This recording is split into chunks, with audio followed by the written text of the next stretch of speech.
Welcome, everybody.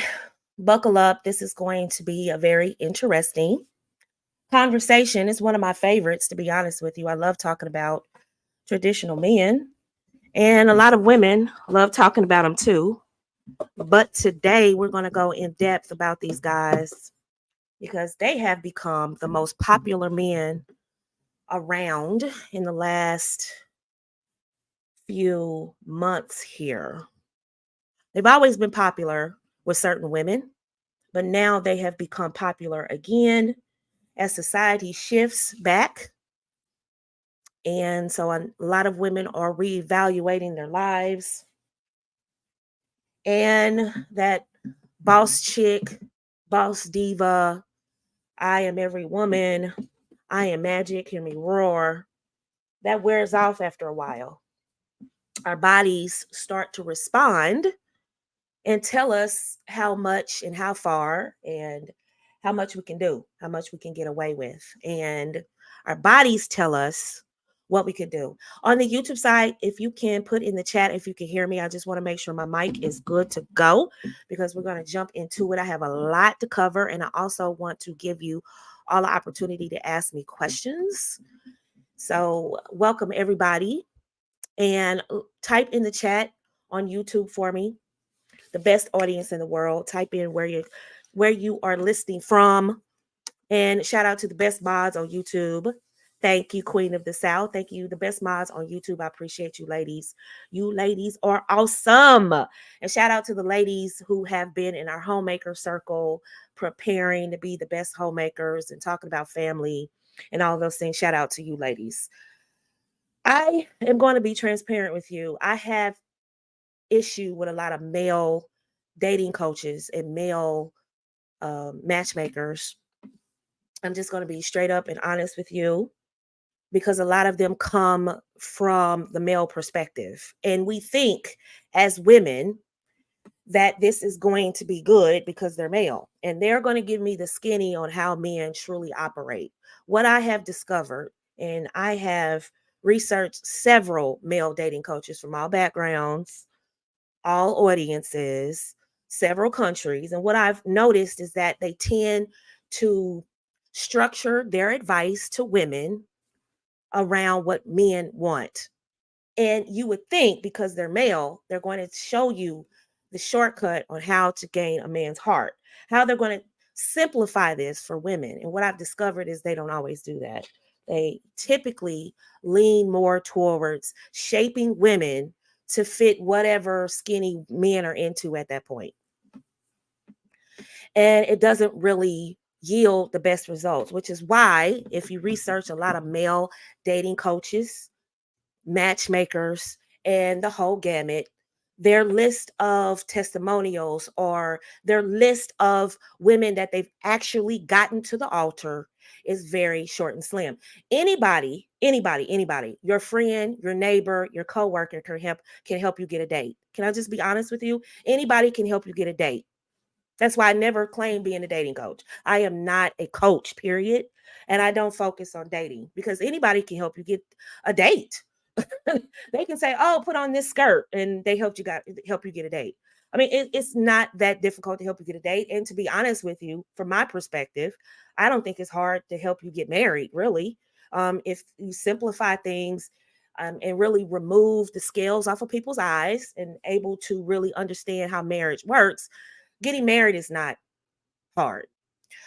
But the dating world out here is not geared towards getting married, it's geared towards a meat market and hooking up.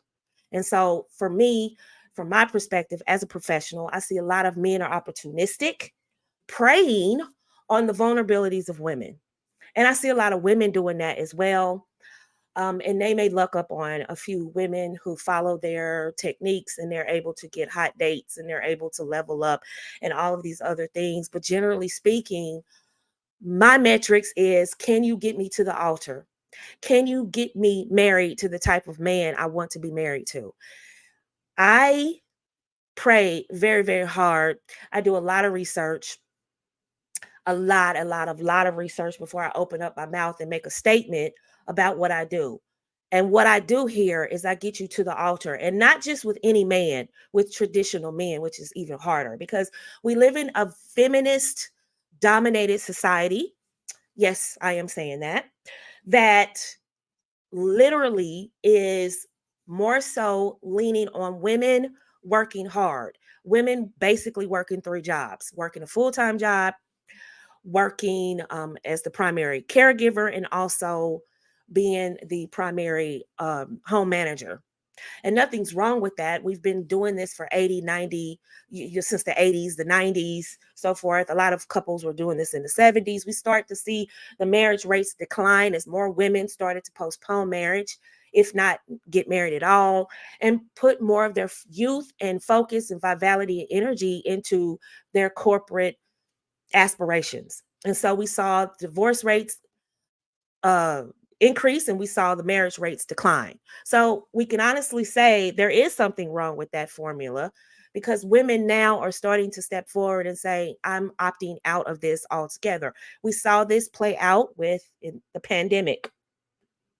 We saw how women had an opportunity by force to work from home, and they saw what other traditional women have been screaming for the past, oh wow, I've been on this hill for a minute here, several years, screaming that traditionalism is the way to go, and people fought me tooth and nail about it. And now pandemic forced a lot of women to work from home, and they saw exactly what I was talking about, right? They were able to spend more time with their family. They were physically available to spend more time with their family, and they liked it. They liked that option.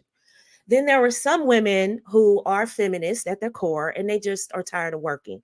And we're going to talk about that. But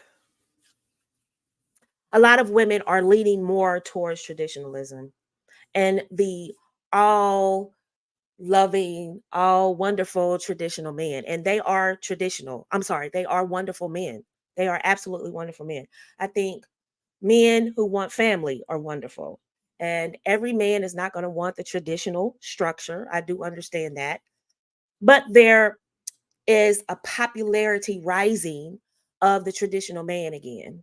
And I'm going to explain to you why he's rising to the top and how you can marry him and what he's looking for. And I'm going to be brutally honest with you. I have always told you ladies the truth. I've always told you the ladies the truth. I have told you I do not chase subscribers. I don't really chase money. I chase subscribers. I'm not chasing subscribers. I'm not chasing popularity. But what I will be known for in this industry is telling you the truth. So that will, by default, not make me popular. It will not make my channel ring. I will not get a lot of likes because in this society we like to be lied to. But I'm going to tell you the truth. For the women that want the truth and they have ears to hear, will get a full understanding of what a traditional man is and what he's looking for, and if this life is really for you. Because the sad part about it is you can want it, but it may not be for you. My job is to help women get married, and women come to me specifically because they want to not only be groomed to be a wife, but they also want grooming and mentorship into being a traditional wife, which is an extra step. That's like rewiring everything that you grew up believing and knowing about marriage, and rewiring that so that you can live this traditional structure. And I am good at it. I mean, you see my receipts and other videos. I'm not going to pull this up, but you see my results. I've gotten I have students here in my chat. I don't just post random pictures from social media and tell you I got them married. My students are still with me. They are still around. They still are in my comment sections, my lives, and they will testify to my work and what I do. And I'm not patting myself on the back, but I am letting you know that I am qualified to talk about this subject. I am a traditional housewife. I was in my first marriage, and I am now. So I know how to attract a traditional man, right? And I was super, super young. And I'm going to tell you, and I have told you the mistakes that I made so that you don't make those mistakes, which qualifies me to be the expert on traditional wifery.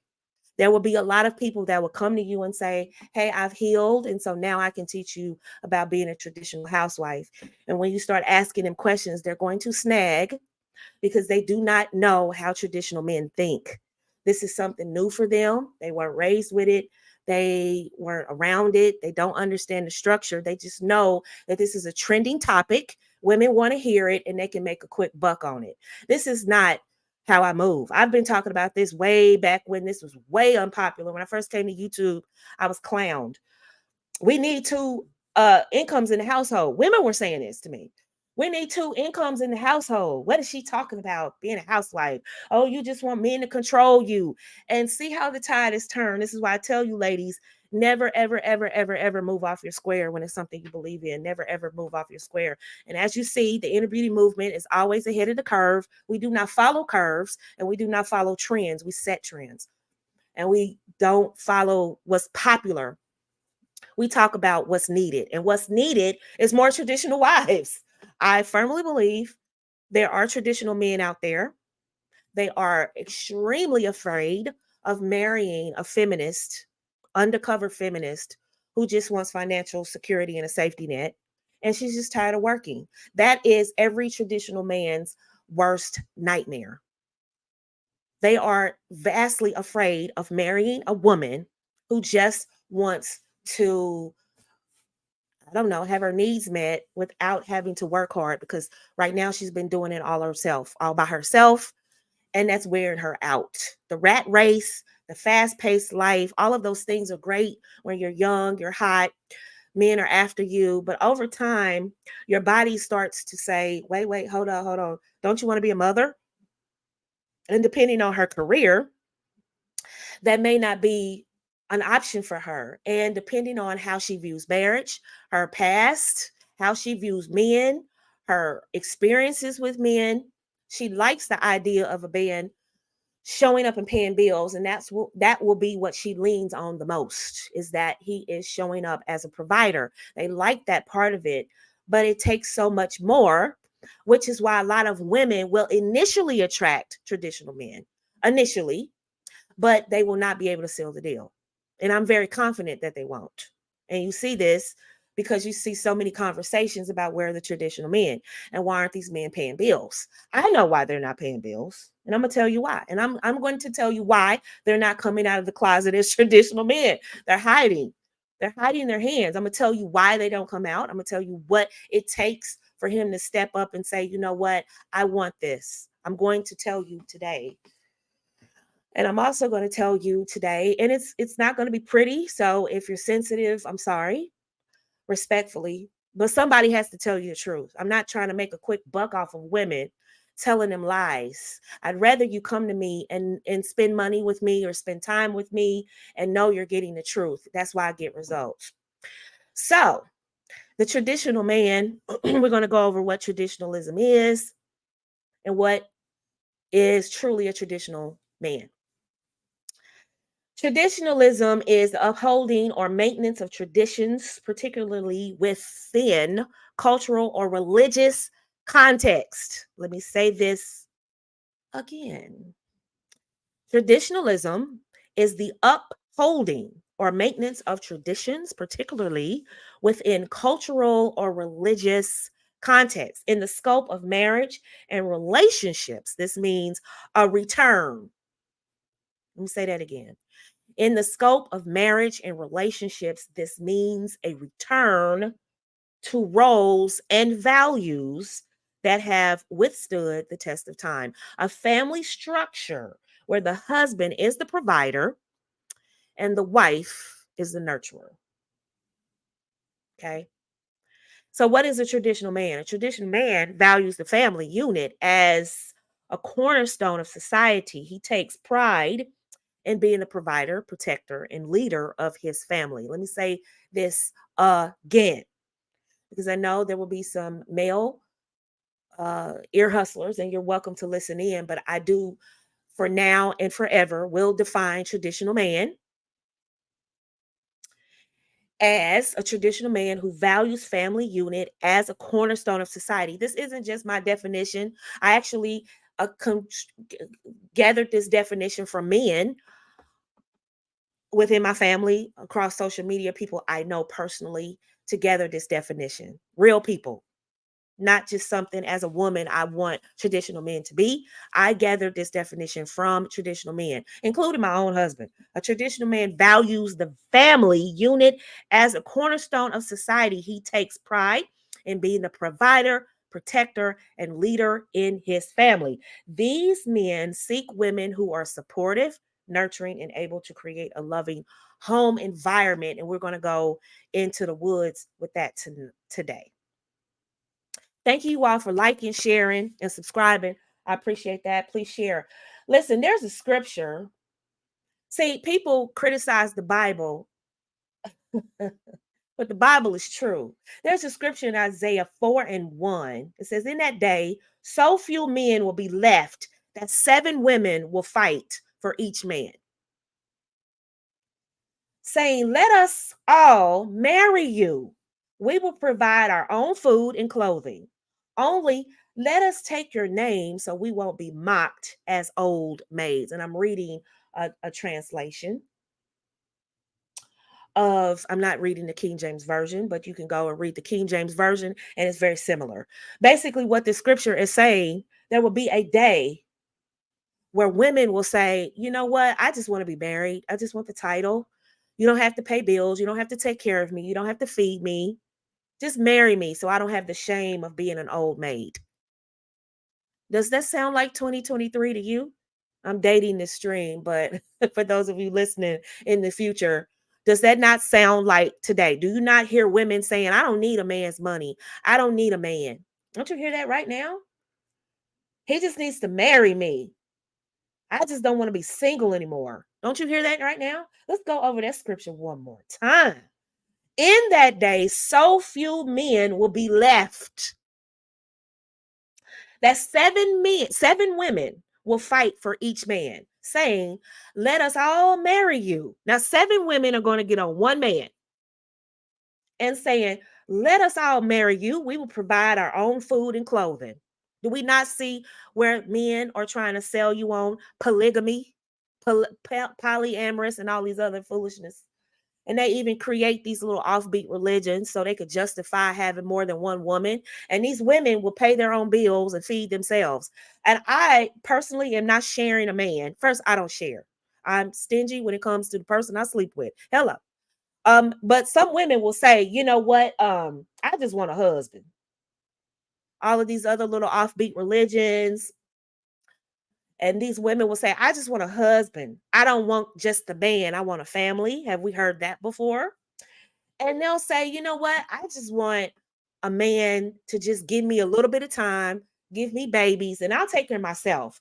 Are we not at that day, ladies? This is the Bible written thousands of years ago, predicting, literally describing where we are today.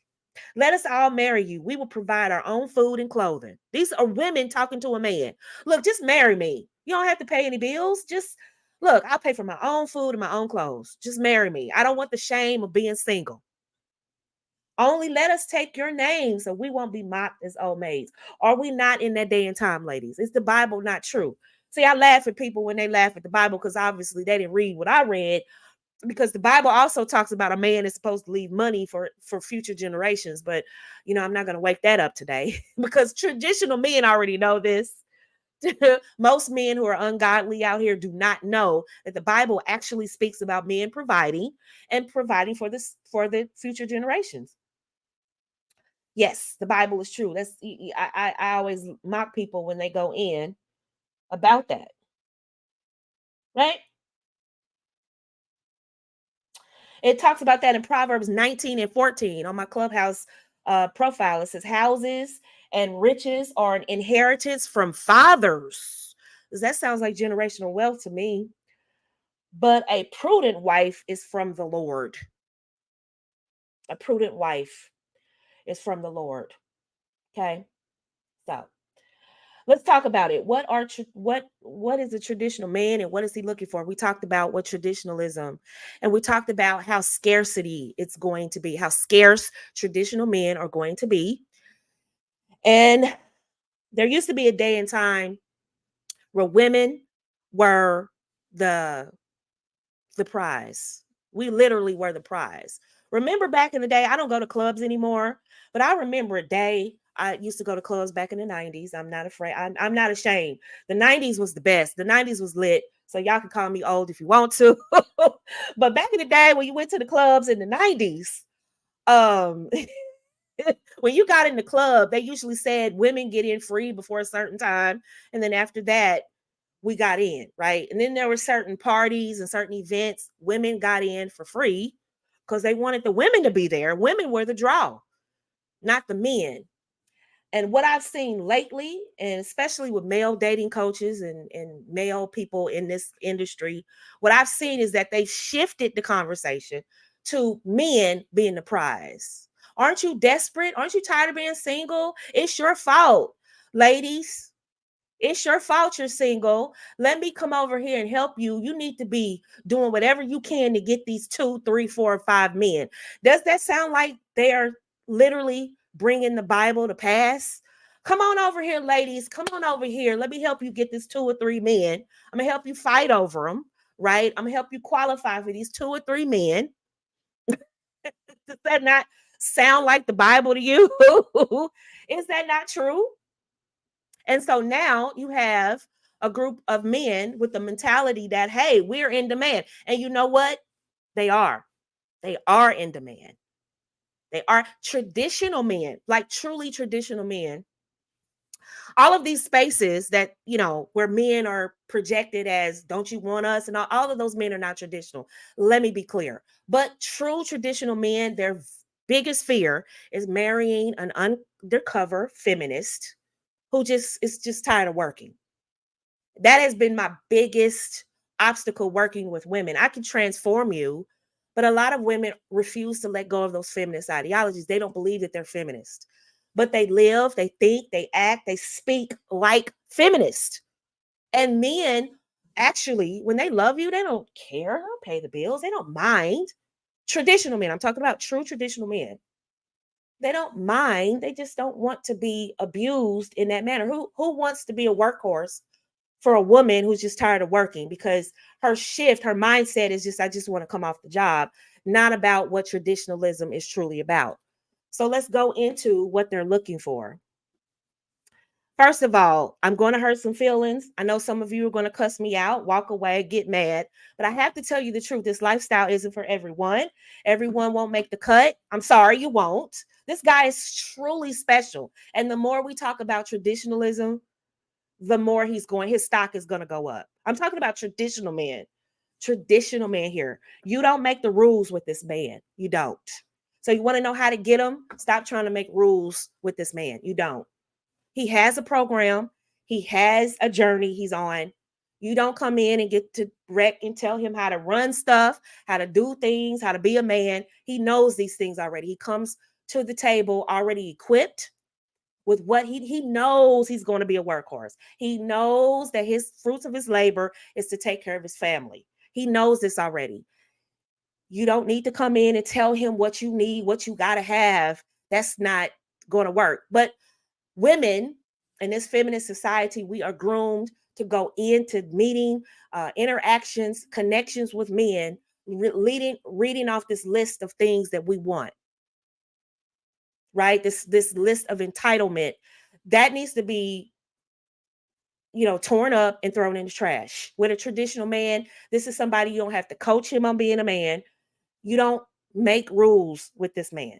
You can't change the rules. This is important. You cannot change the rules with this man.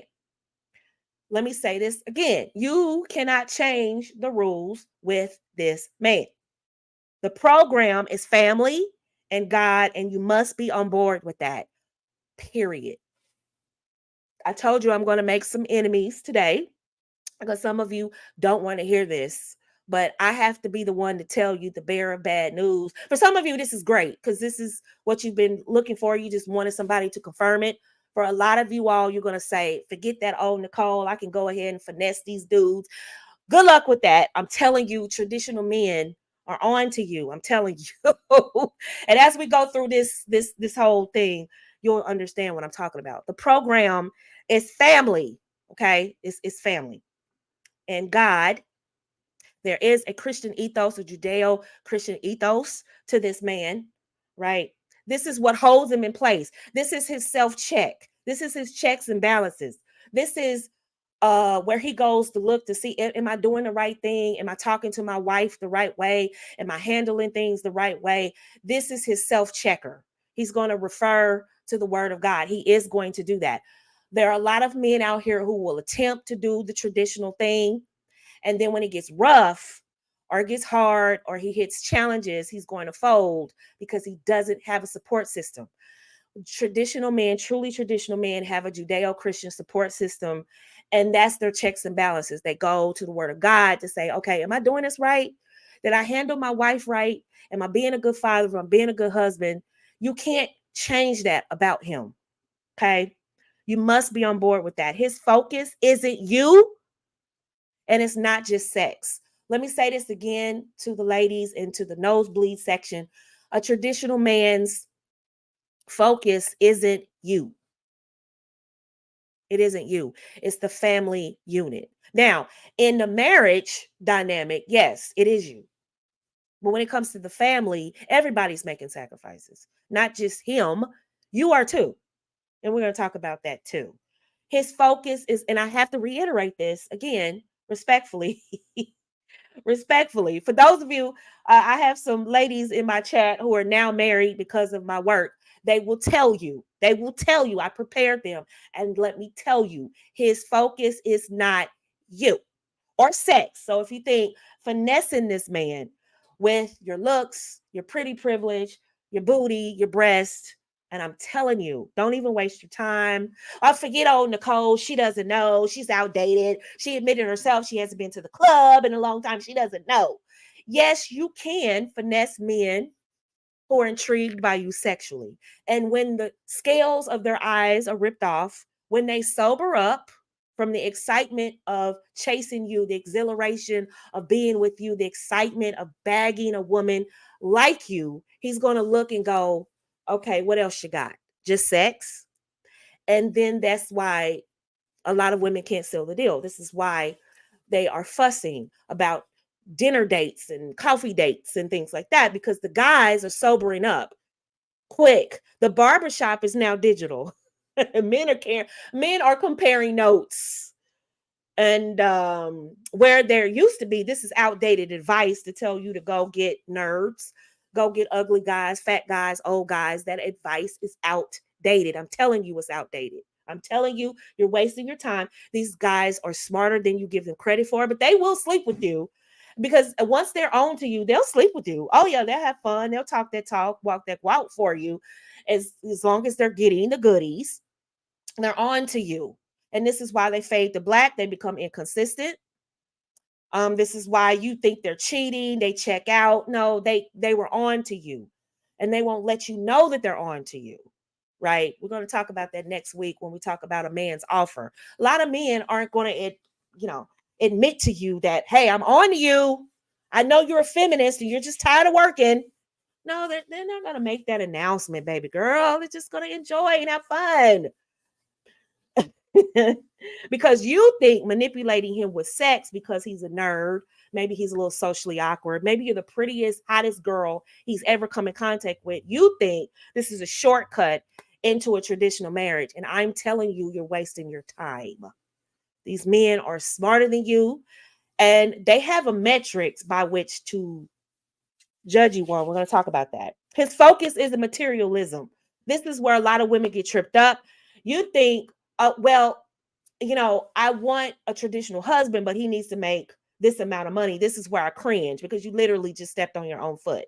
His job isn't to be a workhorse so that you're satisfied with the amount of money he makes. Let me say that again. Remember when I said traditionalism is about the family? When women come and say, I'm traditional, but he needs to make X amount of dollars, that's problematic. His job isn't to make you feel financially secure because he's, providing and paying for the bills. His job is not to make sure you live in that gated community. You're able to stunt on the ground. You're able to take 4 or 5 vacations a year. That's not his job. All that materialism and all of those things should go out the window. It should, because your focus should be family. And this is where a lot of women drop the ball, because I love you dearly, but you dropped the ball. You have a lot of financial psychosis. Let me find that slide I did a few weeks ago about financial psychosis. Let's talk about it. Let's talk about financial psychosis. Let's see if I can find that. Oh, no. Let's see if I can find. We talked about, no, wrong slide. We talked about financial psychosis, and where a lot of women are paralyzed by what they went through with money. They're traumatized. Growing up, they had money issues. Maybe daddy lost his job. Maybe mama worked too hard and was never able to pull the ends together. And they were traumatized. Maybe they were grown and lost their job. Maybe they were homeless for a minute. Whatever the case may be, they're traumatized by lack of money, lack of finances. And so they don't want to go back and return to that situation. They want to do whatever they can to avoid that. I get that. I understand that. But a traditional man's job is not to secure you financially to the point where you feel like I'll never go back. And this is what a lot of women do. They enter into these traditional connections with men, and they put so much pressure on him. Well, if I'm going to be a housewife and depend on you, you need to make X amount of dollars. And that's not what traditionalism is. That is feminist women projecting their financial psychosis onto men. And I said, you all are going to be upset with me, but that's what it is. Nobody wants to tell you the truth. They want to dance around your feelings and tell you, yeah, you can finesse this man into marrying you. And yeah, you can use your feminine influence and all of this other foolishness to get him to make more money. Newsflash, if he doesn't want to make more money, he won't. If he doesn't want to be a traditional man, he won't be. That's just, no matter how feminine you are, it's just in him or it's not. And so they don't want to tell you the truth. And the truth is, you are projecting your fatigue, your worn out feminist values that didn't work. You're projecting that onto him and making that his priority. That's not his priority. His priority are you and those children, making sure your needs are met and making sure this family unit stays intact. And when he leaves this earth, those children have something. Or when he gets sick and cannot work, the family will still maintain. They won't lose it all just because he lost his job. A lot of traditional men have apparatuses in place to ensure that in the event he is incapacitated, cannot work, there is an interruption in his income, the family will not suffer. Maybe have some setbacks, but they won't lose, they won't suffer, may have drastic changes in lifestyle. Thank you, Janesta, for the super chat. I appreciate you. Good morning, Miss Nicole and ladies. Thank you so much. Miss Janesta, super fan right there. Loved Miss Janesta. So a lot of women make this hard position with men that I will be a housewife, I'll depend on a man, but he has to make a certain amount of money. You, ma'am, are literally shooting yourself in the foot with traditional men, because you are advertising that family is not the goal here. The goal is that I continue my lifestyle. And please, let me just say this really, really quick before I move on to the next one. I'm so sick and tired of, Tony and I was talking about this the other day. I'm so sick and tired of women using that. My lifestyle. He has to maintain the same lifestyle. Dear hearts, it's not your lifestyle. There's a difference between lifestyle and quality of life. What I believe a lot of women are talking about, referring to, is quality of life. That's what a lot of women are referring to. It's quality of life. And so they use lifestyle. Lifestyle is your habits and what you're doing. Your quality of life is what level you're looking on. And I had a definition here, if I can find it. Here it is. The difference, because a lot of women, when traditional men hear my lifestyle, if you can maintain my lifestyle, he's turned off immediately. Lifestyle refers to the way a person lives, including their daily habits, choices, and activities. A lot of women are talking about my lifestyle, but if I ask you, what do you do in your spare time? Well, I eat, I go out with my friends, I hang out. that lifestyle, he can maintain that. You want to go roller skating, you want to go bowling. Most men can maintain that lifestyle. Most women are not, $1,000 plate gala lifestyles. You're not. You're not. You're not. Most women didn't even consider galas until I started really talking about that. A lot of women didn't even think that was important. So when you say lifestyle to a man, he's looking at, okay, where do you live? What's your current uh quality of life? What are you talking about right now when you say lifestyle? Are you doing, like, what are you doing? Your choices, your activities, your habits. What are you doing? Well, I go to work, I come home, I cook, and then I go to bed. What do you mean he can't maintain that lifestyle? What do you mean? What do you mean? Right? Most women are not globe trotting every day, every month, every year. They're not doing that. Most women, but they go and they present themselves to traditional men. It's my lifestyle, my lifestyle, my lifestyle. No, dear, what you really mean is quality of life. And that's a broader concept that refers to the overall well being and satisfaction of a person experiences in their life. Okay. It takes into account various aspects, such as your physical health, your mental well being, your social relationships, your financial stability, and access to basic needs and opportunities. Most women really are referring to quality of life. That's what they're really referring to. But they say lifestyle, lifestyle, lifestyle. This literally turns men off. I told you it's going to be rough up and through here today.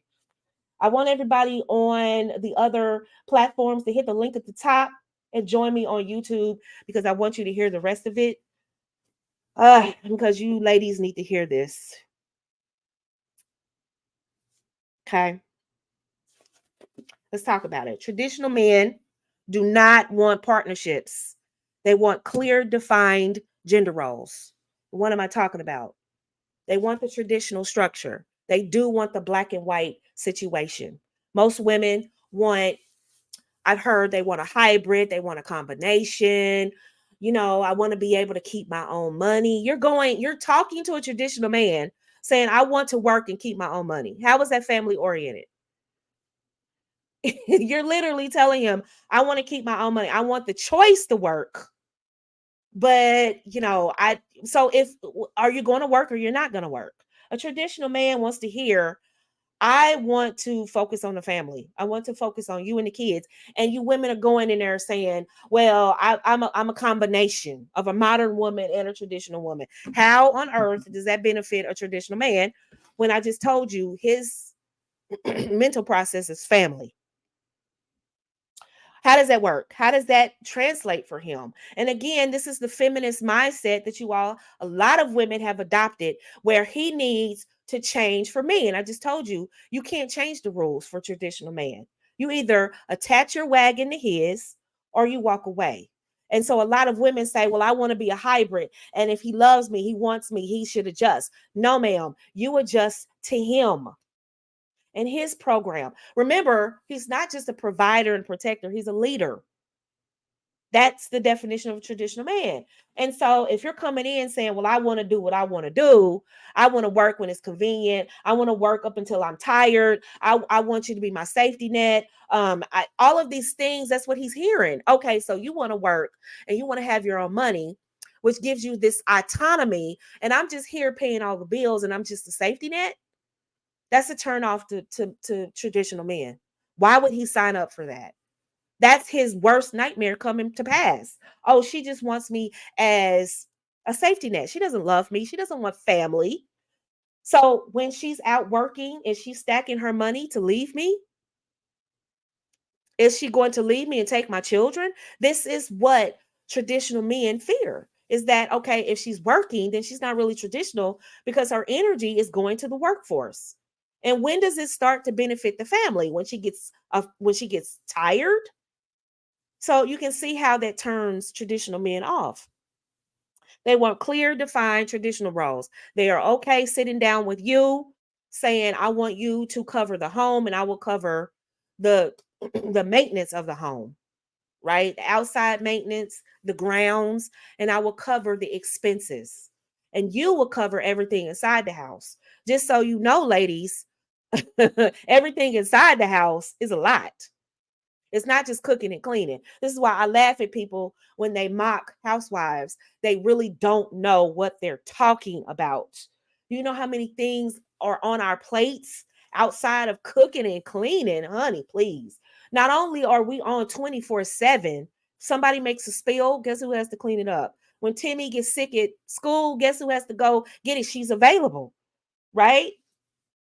Who's taking the kids to the doctor's appointments? Who's staying behind so that the maintenance people can come in and fix, and the repairman can come, the cable man, all these people come to hook up the Wi-Fi. Guess what? The housewife, she's there.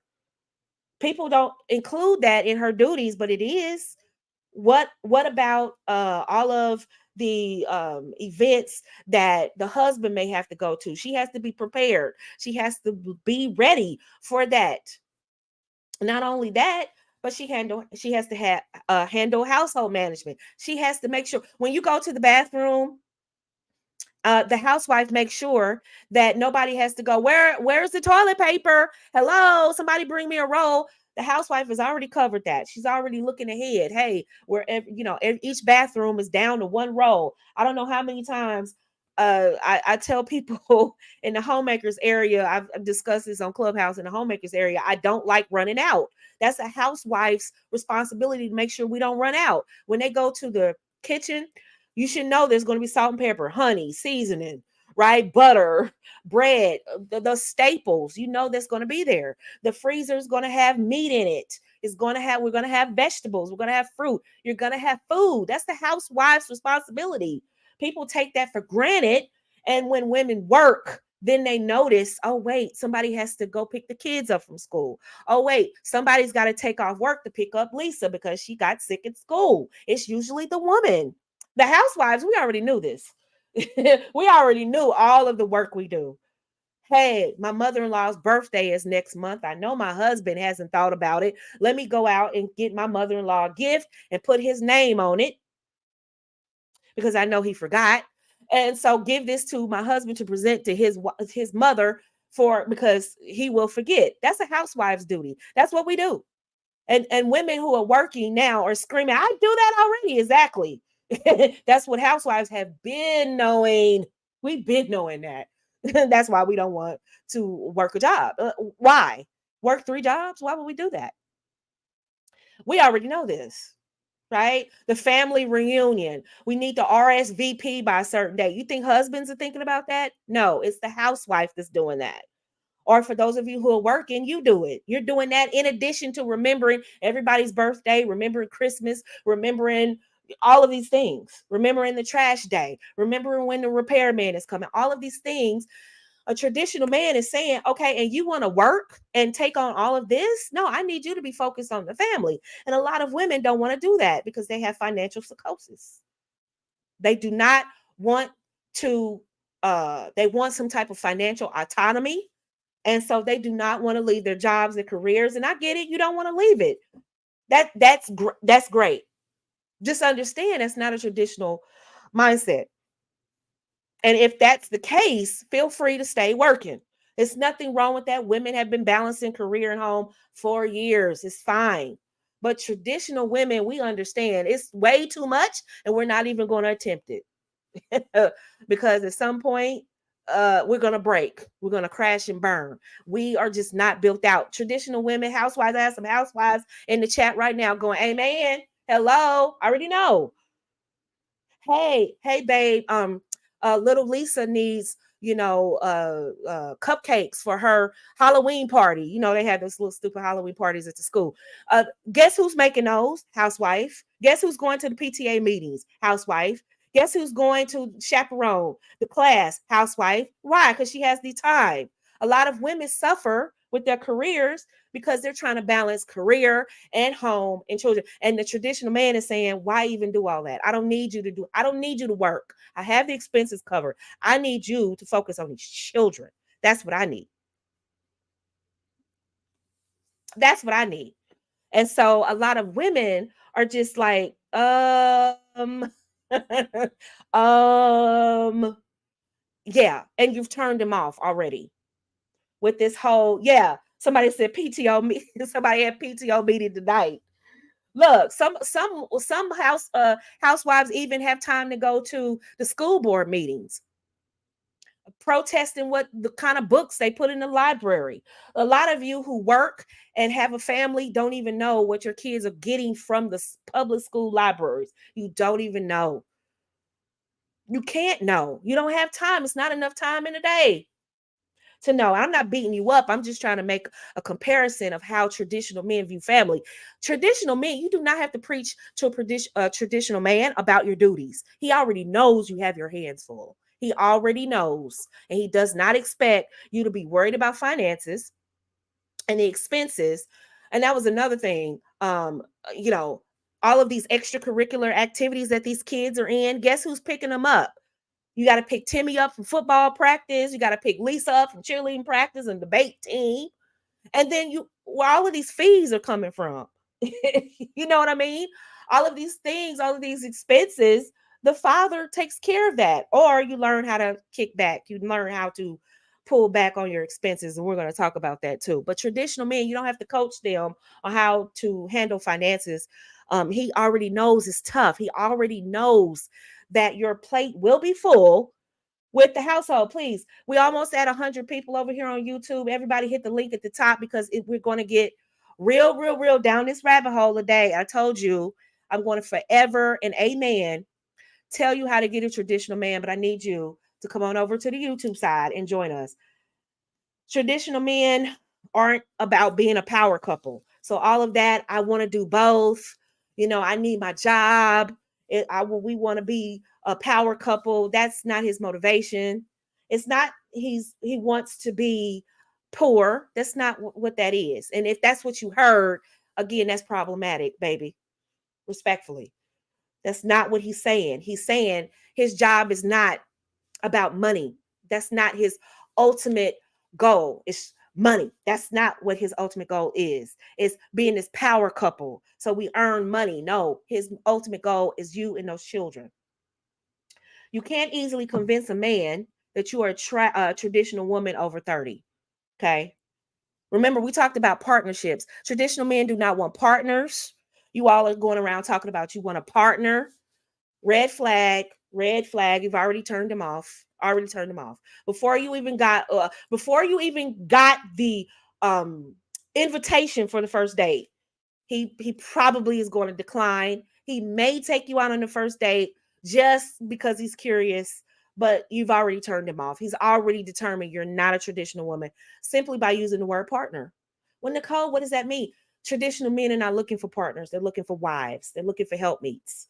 That is lexicon from the hookup culture and from other communities, same-sex communities. That is not the jargon and definitions that they use in traditional families. We do not say partner. Tony is not my partner. He is the head of my household.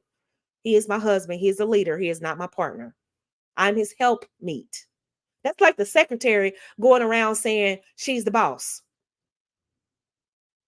Let me take a sip on that because that needs to sit for a minute. You're not his partner. You're his helpmeet. When you say the word partner, you're done. You're finished. You're finished. Go ahead and share this stream because I know it's going to upset some people. So go ahead and share it. Those of you on Clubhouse, go ahead and hit the link because we're going to get deep here. I'm going to tell you some big mistakes you all making right up and through here. Let's go. You can't easily convince a man. Let me speak to the women over 30 really quick. You can't easily convince a man that you are traditional if you're over 30. It's not going to be easy because in his mind, he believes that what have you been doing your whole 20s? And he believes that you are an undercover feminist who's tired of working. I'm just being honest with you. That's what they think. That is what they think. I'm telling you, I don't shoot the messenger. Nobody else is going to tell you this. They're going to jump around. Every woman that's talking about she's helping you become housewives. She want to help you find a traditional man. None of them will tell you the truth.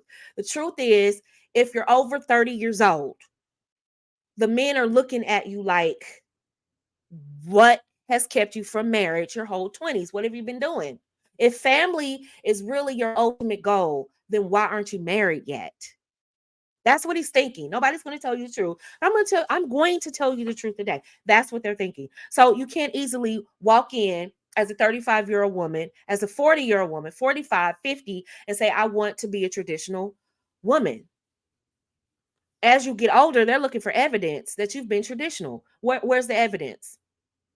Most women mess that up. You need a mentor to help you through that, because most men, they want to believe you. They're attracted to you. They like you. They want to believe you, but the evidence just isn't there. What do you mean you're traditional? You're 35 years old, enjoying the fast life. You enjoy the city life. You enjoy being a single girl. You're jet setting, globe trotting. But Nicole, what am I supposed to do? I'm single. If you're with me, if you allow me to mentor you, you can still do all of that and still send a message that you are traditional. You are still an adult, an independent adult. Independent meaning you're by yourself, not independent in terms of relationships. But you are by yourself. You need to maintain and pay your bills. You have to work so you can eat. So there's an understanding, but some women, they die on their heel that I'm independent. I don't need a man. I can pay my own bills. Look what I've accomplished. They lead with their accomplishments. And the traditional man is saying, well, why would I want to take you away from that just to make you a housewife? Why would I do that? Why would I take you from your illustrious career? Why would I take you away from, you just finished nursing school, you just finished medical school, you just finished law school? Why would I take you away from that and make you a housewife? You need to know how to speak back to him, because in his mind, okay, so she's just tired of working and she wants me to be her, or she just wants me to be her safety net. I'm just being honest with you. That's what they're thinking. And you don't know what to say. And what you do is you end up messing it up. Respectfully, I love you all. But if you're truly traditional, you need to hear me out today. You need to listen to me.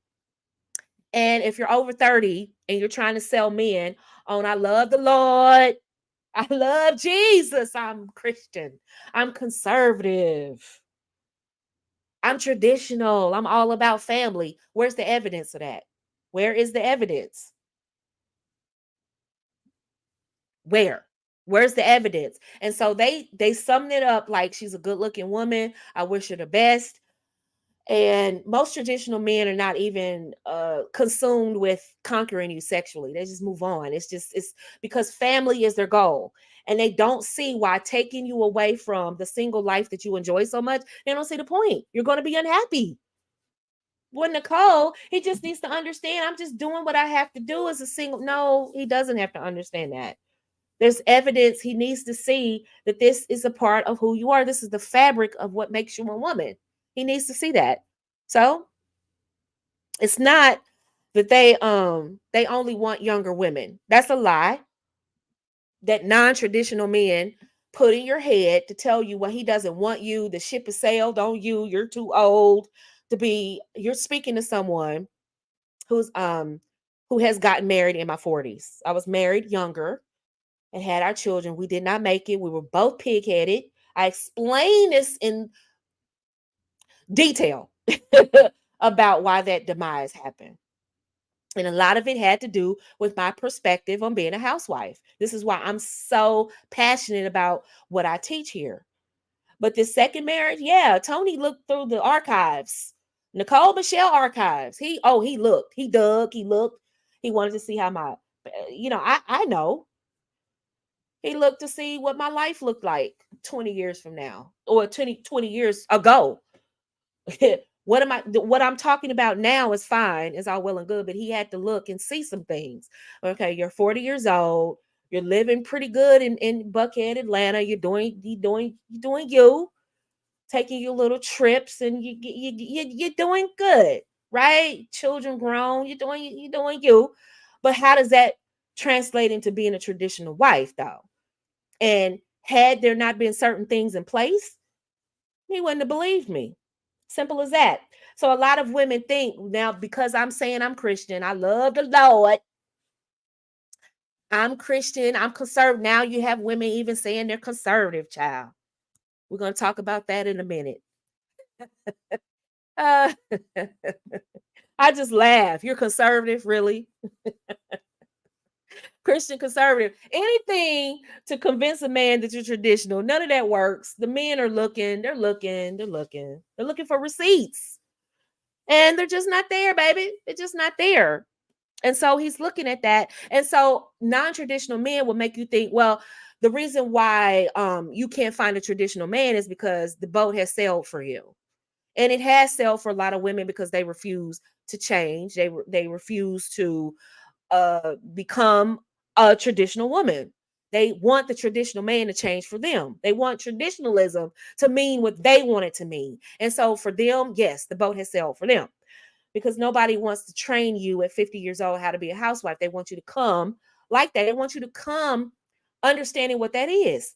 And a lot of women think they know everything and they mess it up.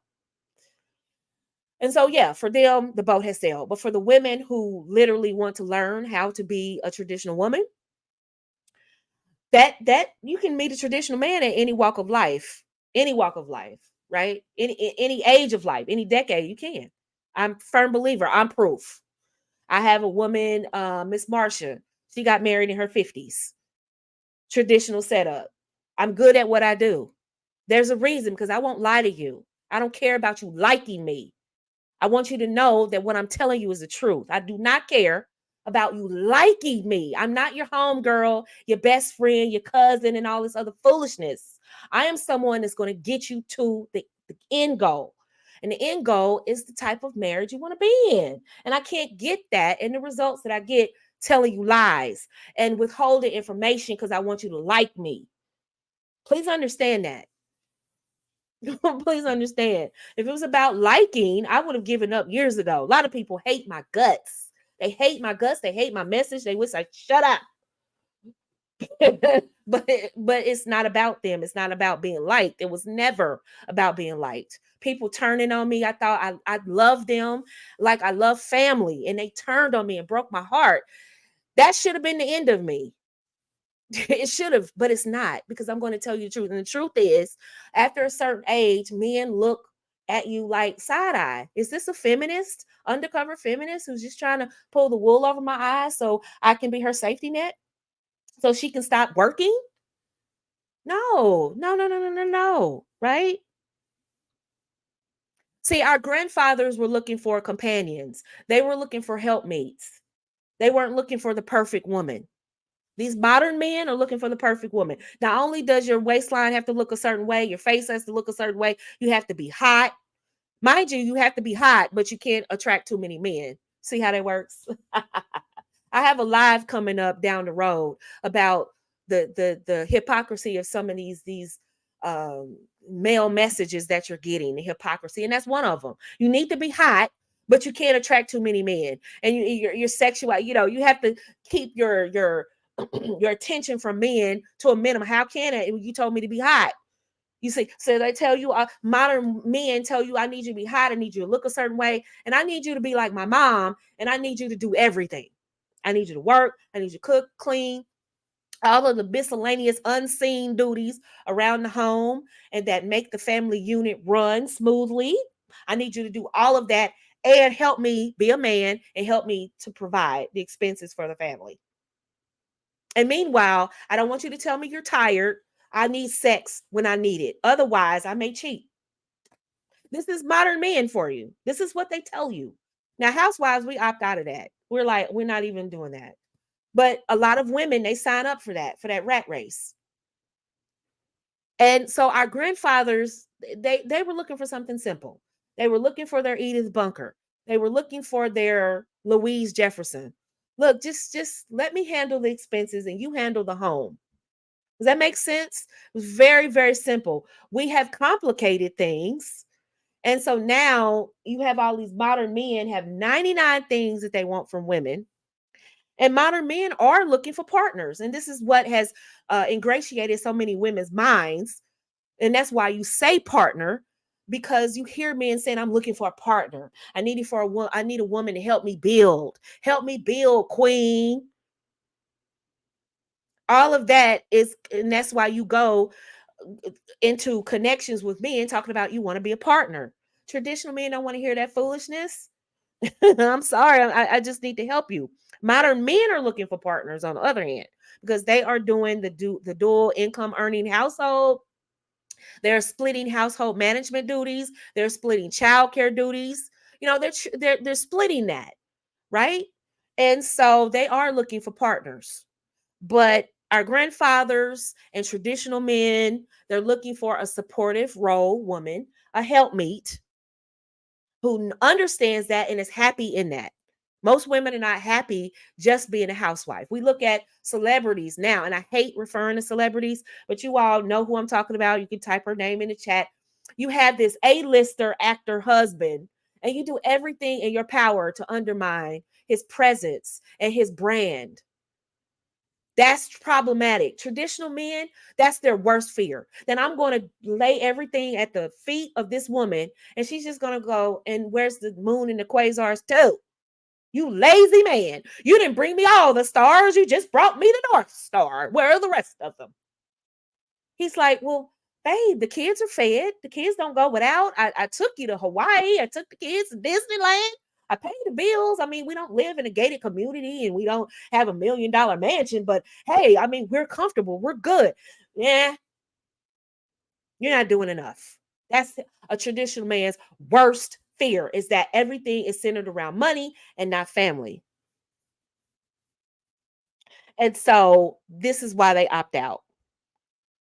But traditional men are not looking for a partner. They're looking for companions and a support system, i.e., helpmeet, not a partner to help him build himself. Some men are still looking for someone to help him build, help him figure things out.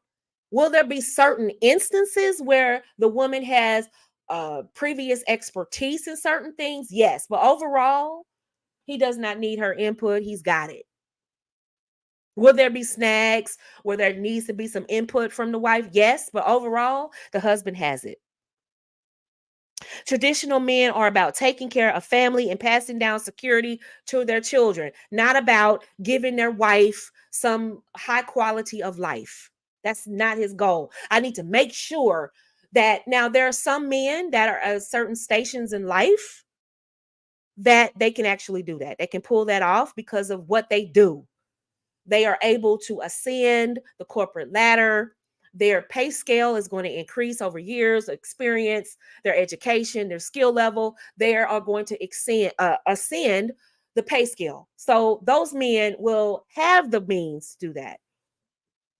Traditional men may or may not do that. They may not be in a career, in an occupation where their pay scale is going to go through the roof. And if you're truly a traditional woman and you all hit it off, you still should be choosing him. I said what I said. Some of you are going to marry blue collar traditional men. Some of you are going to marry high powered white collar. Some of traditional men. Some of you are going to marry average white collar traditional men. And some of you are going to marry entrepreneurs. Some of you are going to marry clergy that are traditional men. And your lifestyle will vary. Most of your top homemakers on social media and housewives on social media, including myself, we're not rich. We're not poor. We're not rich. We're not living this lavish quality of life. We live comfortably and we're happy. I have housewives in my chat right now. We don't talk about our income, but we're not hurting. If we were hurting, we wouldn't be housewives. Please understand that. Our husbands have it. They got it. We don't go around saying he needs to make more money. You know what we talk about in our group? What pies we're going to make. Shout out to Crystal. She talked about what kind of dishes she's going to serve. She had a Halloween, it was a pumpkin container. It was like ceramic. It was really, really cute. We talked about that. What dishes we're going to make. That's what we talk about. We don't talk about my husband, child. He need to make more money, girl. No, our husbands have it. That's why we're in there talking about what appliances we're going to get, what vacations we're going to plan, what meals we're going to make. That's what we're in there talking about. You know why? Because we're in our femininity. We don't have to worry about expenses because that's our husband's responsibility. Our responsibility is to make sure that home is taken care of. And that's what we talk about. Ladies, all of this stuff I'm talking about, ladies, is all of this stuff is on the app. I'm grooming you how to be wives on the app. The only branded app in the world that I know about that you can learn how to be a wife on the go. Literally. You don't have to sit in front of a computer and listen to this long, drawn out course. You can literally just pick up your phone and click and learn how to speak, how to walk, how to dress, all of those things, lessons, mentoring, all that stuff is on the app, ladies. Invest in yourself. Okay. So traditional men about taking care of family, passing down security to their children. They're not preoccupied with driving up expensive, driving up their debt. They're not worried about driving expensive cars, designer clothes, keeping up with the Joneses. That's not what they're about. If that is what you value, be honest with yourselves. Be honest with yourself. Miss Nicole, that I value. I want a certain lifestyle. If I hear that one more time, I promise I'm going to scream. I promise. You mean your quality of life. That's what you mean. That's what you actually mean. But they keep saying lifestyle, lifestyle, lifestyle. Even when you say quality of life to a traditional man, his radar goes off. His red flag indicator goes all the way up. It's like, oh, okay, I've gotten another feminist who wants me to provide her with a lifestyle. This isn't about me and the children. This is about her being able to stunt on the gram about what new shoes she has, what vacations I've taken her on. All of that stuff is fake anyway, just so you know. Most of that stuff you see on social media is fake. Just so you know.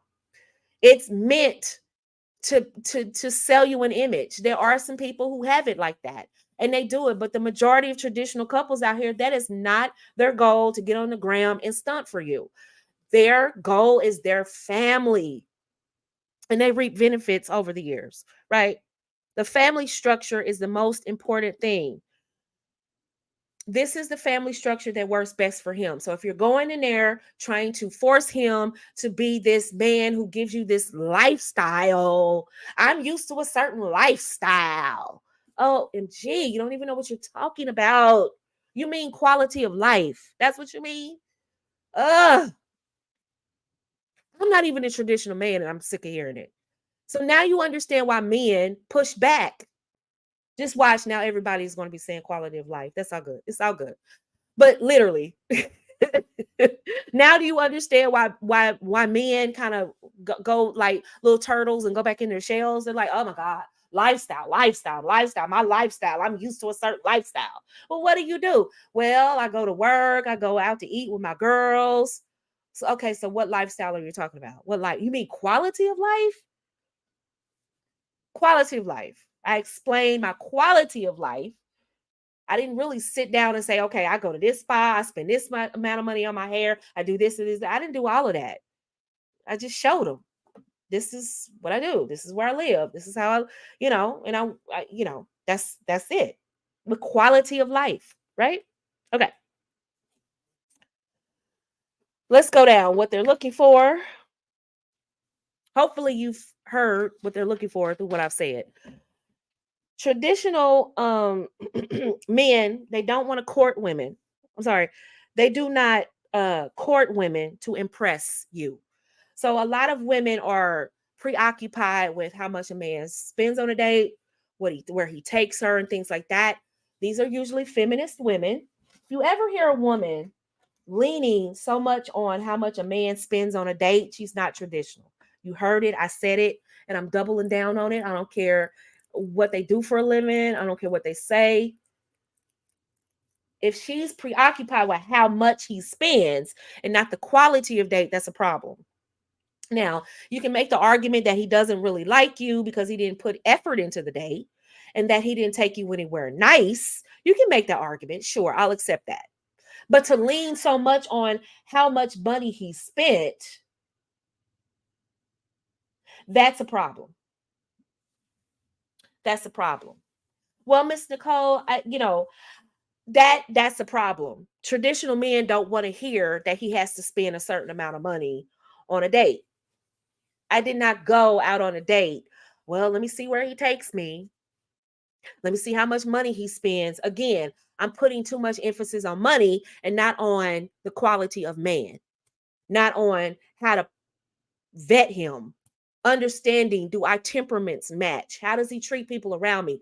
My focus was on how much he's spending on a date. And then you wonder why traditional men don't want to keep you. Respectfully, I love you, but this is the truth. No one else is going to be honest with you. Maybe they will, or maybe you'll like them when they tell you. But the truth is, and when you hear people leaning in, he took me on a coffee date. I'm not going on a coffee date. He took me to Cheesecake Factory. And I'm looking at the quality of woman and I'm going, wait, hold up. You don't want to go? I said I wasn't going to go there because I would hurt feelings with that. You don't want to go to Cheesecake Factory? Excuse me. Your attire isn't even appropriate for the type of restaurant that you're talking about. Has anybody even touched on her look wasn't even appropriate for? There's a meme going around or a video going around for those of you listening to this in the future where a young woman is dressed like she's going to the club, very rude, and she's speaking into the mic going, I know he just didn't bring me to Cheesecake Factory. And I'm embarrassed because I'm like, first of all, to be honest with you, I'm going to go ahead and say this, and people are going to be upset with me, but it is what it is. They'll say I don't like women and I don't like black women and I don't. The fact of the matter is, a lot of you don't dress appropriately for the places that you want to go. Can I just be real with you? Can I be honest? A lot of you think that I'm an old prude and I'm teaching you all respectability politics, which I am. And you all think that I'm teaching you how to dress boring. I'm teaching you how to dress like a woman who deserves to go to the top-notch restaurants in town. He won't even think twice about it. If you dress the way I tell you to dress, no man in his right mind will take you anywhere cheap. He's like, nah, I know I need to treat this woman the best because she's the best. Look at her. Look how she carries herself. Look how she comports herself. Look how she speaks. Look how she, if you hang with me, if you hang with everybody else, they'll tell you you can wear what you want to wear. You can look like you want to hit the corners. Yeah, I'm saying it. I'm going old school. You look like you want to walk the track, as my husband would say. A lot of women in the dating market, you look like you belong to that world. You look like you're going to charge by the hour. That's how you look. You look like he should be taking you to the Mosey Wozy, the hotel. You don't look like a woman that should be taken seriously as the future mother of his children. No, you don't look like that. A lot of women, I love you all. Oh my God. I hate being a bad person. A lot of times the way you all show up on social media, no ma'am. No. 50-50 man is what you get. Yes, ma'am. Traditional women, you Lacey, who has a Crystal, Ivana, the housewife lady, she's on here. The housewife, where her name go? Where did her name go? She's up in here. Myself, all the ladies that follow me that are homemakers, that are housewives, Cynthia L, shout out to her, beautiful family. Those ladies, you don't see their skin. Oh, no, no, no, no, no, no. You don't see our skin. Oh, you don't see Lacey's skin. Are you serious? You do not see us dressed any kind of way. Oh, no, no, no, no. Oh, no, no. You might see a little cleavage from me, just a little, and that's because of the way the sweater is cut. And my boobs are big, so you just can't miss it. But I'm not intentionally going around showing my boobs. I just know.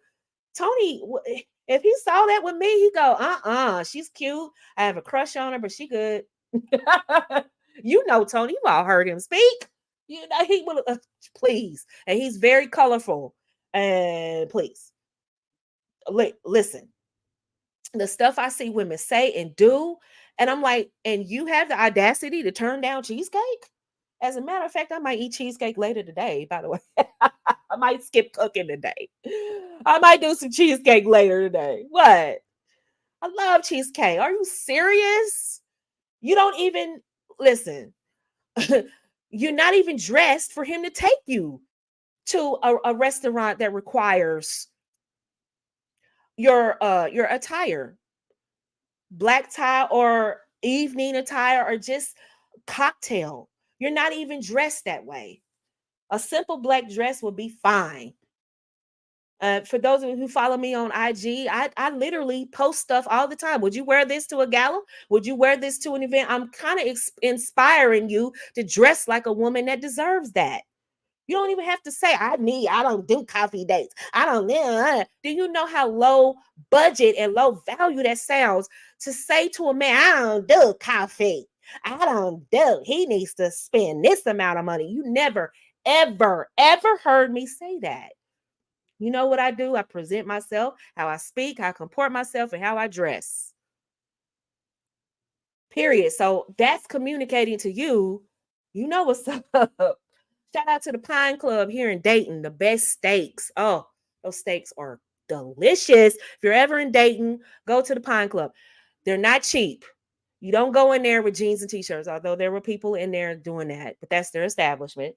When I go to places like that and spend that kind of money, ladies, when you go in those places, your man ought to be cheesing from cheek to cheek. And when we went in there, on a humdrum because I told Tony, I was like, I have a taste for some steak. Don't judge those of you fitness people, please. I love steak. Anyway, I said to my husband, we were out and about. He was like, what do you have a taste for? Because it was the weekend and my husband gives me the weekend off. Shout out to traditional husbands. And I said, I want a steak.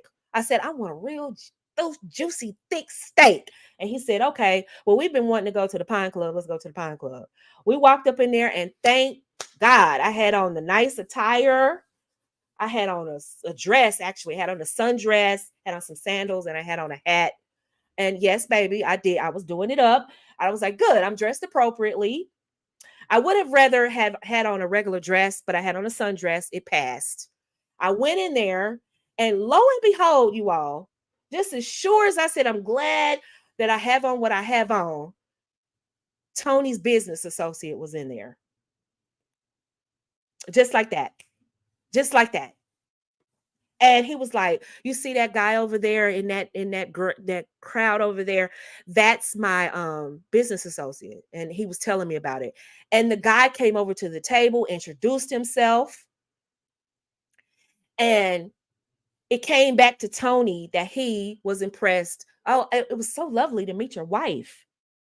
That's how you know you've passed the colleague test, when they come back and say, that was such a pleasure to meet your wife. Right? So a lot of ladies, please understand, you're yelling and screaming at men, but your presentation sucks. I love you all. I love you. Love you, love you, love you. Respectfully, cuss me out and come on back. But a lot of you don't present in a way that he would be so proud to have you on his arm in those establishments. When Cheesecake Factory was first built back in the day, thank you, the Happy Housewife, for the super chat. I appreciate it. She can testify in the chat, Miss the Happy Housewife. I'm pretty sure she's not on social media with her breast out. I'm pretty sure. But back in the day when Cheesecake Factory first opened, ladies and gentlemen, that was the spot. You didn't go in there with jeans and t-shirt. Like, people went on dates, bona fide dates at Cheesecake Factory. Now I'm told that that's not a bona fide date. Wow. Wow. Okay. Really? For some women, Cheesecake Factory will be the best day. Let me stop. All right. So, but traditional men are not trying to impress you. They're not trying to impress you. They're not trying to break rules to impress you. Modern men are trying to impress you because they want sex. Let me say that again. Modern men are not trying to impress you. Modern men are trying to impress you because they want sex. Traditional men are trying to vet you. Is this finally the future mother of my children? Have I finally met my wife? That's what he's vet. He's looking at the grand scheme of things. The modern men are only taking it that one day at a time with you. They're like, how can I bag her? What do I need to say or do? How do I need to show up to get her to give me those pennies? That's a modern man. A traditional man is this the mother of my children? Can I see her as the mother of my children? Does she comport herself the way I want my future? Can I see my daughters in her eyes? Is this the type of woman that's the prototype to raise my sons so that he has a valuable appreciation for women? Is my mother going to like her? Is my church going to like her? Is she going to make me look good in front of my colleagues? A lot of women, the way you talk, he can't bring you around his colleagues. You would embarrass him. Nobody's going to tell you that. Nobody will tell you that. You look splendid. You have a banging body. You're beautiful in the face. But if he brought you around his colleagues, they would clown him and he wouldn't get the advancement that he deserves because in that world, they judge him on how he runs his household. Maybe that's too much for today. Traditional men court to negotiate for marriage. They don't date, they court. They're initially, they go in, is this a woman that I can get along with? Are we compatible? Can I court her for marriage? Very intentional. You don't have to tell him I'm intentional. You don't have to do any of that. He's intentional, right? You do need to be intentional, but you don't need to make an announcement. I need this kind of date. I need him to be. No, no, no, no. He's vetting you from day one. He's vetting you from the time he sees your profile. He's vetting. And for those of you who need me to write your profile, I can just log on to the app and download it. I have all of those done for you. Dating profiles for traditional women. All you need to do is go in there, tweak it, put your information in, and use it. I've done that for you. You don't even have to worry about it. You don't have to worry about saying the wrong thing, doing the wrong thing. I wrote the profile for you. That's in the app. Anyway, so a lot of women are focused on dating and not courting. Traditional men are dating to court. They are vetting you from day one, from the time they see your dating profile, from the time they have their first conversation with you. And a lot of women are dropping the ball in the profile. You're dropping the ball in how you show up on social media. You're dropping the ball with how you speak, your life, your lifestyle. No kind of indication that you're traditional. Courting is not about spending money on you, ladies. And make sure you follow and like and subscribe to the channel because I will be talking about dating versus courting. Notice how courting has made a comeback, and a lot of women are now talking about I want to be courted. This lady that's in the video had the nerve to say I'm used to being courted. Well, if you're used to being courted, then well, that's a lie. That's a lie. I don't believe it. Because if you're used to being courted, you'll be in a serious relationship. If you're used to being courted, you know how to show up on a date. So somebody will say, well, that was Florida and maybe she was dressed down. Well, then he took her to the right place then. What are we talking about? You all need to stop defending foolishness. That's another reason why a lot of women are single. You all defend the wrong thing. If you don't know what to say, shut up. I don't know. I didn't see that meme. If you don't know what to say, shut up. I don't know. I didn't see that meme. I don't know what to think. I haven't seen it. I don't know. Oh wow. Right? When a man courts you, he's not courting you. Oh, let me spend a whole lot of money to impress you. That's modern men. Modern men are not courting you, they're dating you. And dating for them means sex, just so you know. So they can spend a little $200, $300 date because they know they're going to get laid. Versus traditional men, yes, they may take you on really, really nice dates. I'm not saying they're going to take you to the hot dog stand to get you a root beer and a hot dog. That's not what I'm saying. What I'm saying is that's not their motivation. They're going to take you on nice dates, memorable dates. But you shouldn't lead with he needs to do this for me. This entitlement, that's problematic. Let me get through this. I'm already at 2:30. Good Lord. They're looking for queens, not princesses. A lot of women are on this princess energy where, because your king was missing, your father was missing. He was missing in action, or he was less than, or he's very, very neutered, or very, very passive aggressive, or passive in the home. And so you're looking for a king. And so you never got that princess treatment that little girls get with their fathers. And so you're constantly chasing this princess. I always cringe when I hear people say, I want the princess treatment. I want the princess treatment. Baby, you are grown. You're not a little girl anymore. Should be preparing to be a queen. I don't want to be a princess. Princess has no powers. That's a little girl. I want to be a queen. When I walk in, this is my queen. And those of you who play chess, you understand the queen is powerful, baby. On that board, she's powerful. When you lose that queen, it's downhill from there. It's downhill from there. unless you're doing a queen trade. Those of you who do chess, when you lose that queen, baby, just go on and fold. Just go on. I know very few people who can come back from losing the queen, from being down, from losing the queen, because she's so powerful. The way she moves, baby, the way she handles those pawns and those. Oh, you're a rook. Let me go on and handle you. Let me lock you in this corner here. Boom, that's a queen. Oh, I got my king. I got his back. That's a queen. Let me go on to the other side of the board and knock some folks out because I see the danger. They're attacking my king. Let me go. And she doesn't protect him in the way of aggression. It's in the way she moves, in the way she thinks, in the way she helps her man. See, a modern man will condition you helping means get out there and make money. Help meet the biblical way means to support his family and raise his children in a godly way. That is a help meet. And the queen is the most powerful because she's affecting other generations. She's affecting the next generation and the next generation after that. Most of the lessons I'm teaching you came directly from my grandmother and my mother because they were so instrumental in my development, my womanly development. And so I can always tell a woman hasn't been developed mentally and physically and emotionally because she's always talking about being a princess, princess this, princess that. Buy me this, buy me that. Gimme, gimme, gimme, gimme, gimme, gimme. I told you this is going to get tough, ladies. I told you. This is what traditional men hear. They go, oh my God, she's a little girl. This is a little girl in a woman's body who wants me to be her daddy. She hasn't healed from daddy scars, and she needs me to step in and be daddy. That's an impossible task. I'm supposed to be her husband, not her daddy. Now, yes, am I going to continue the covering and the protection that father did? Yes. But you were a princess with daddy. I'm going to cover you and I'm going to protect you as your king. But I need you to be my queen, not my princess. Your princess with daddy. You didn't get that moment. Therapy is there. The Lord Jesus Christ is there. You have a mentor here. I'm here for you to help you get past that princess stage. You are not a little girl anymore, ladies. You are grown women. He needs a woman, not a little girl who's going to puff and get in the middle of the floor and kick her legs and wah, wah, wah.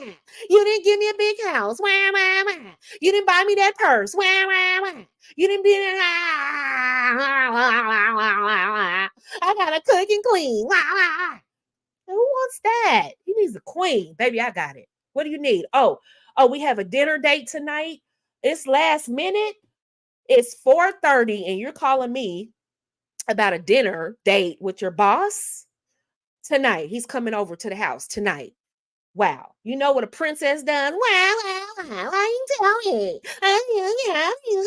You know what a queen does? All right, baby, I got you. What time do you think you're going to arrive? Well, we should be at the house about 7:30. It is now 4:30 and his boss is coming over. You know what she does? Quick, what can I go and what can I defrost? What's a really good dinner? Do I have time for a roast or can I get some steaks? You know what she's gonna do? She's gonna defrost those steaks. She's gonna get some vegetables, right? Does he eat meat? Is he a vegetarian? He's like, oh, he eats everything. You're good. You're gonna get the most expensive thing out of that freezer, and maybe you have some baked potatoes. That's something that you don't have to spend a lot of time in. While the potatoes are in the oven, you're thawing out that steak.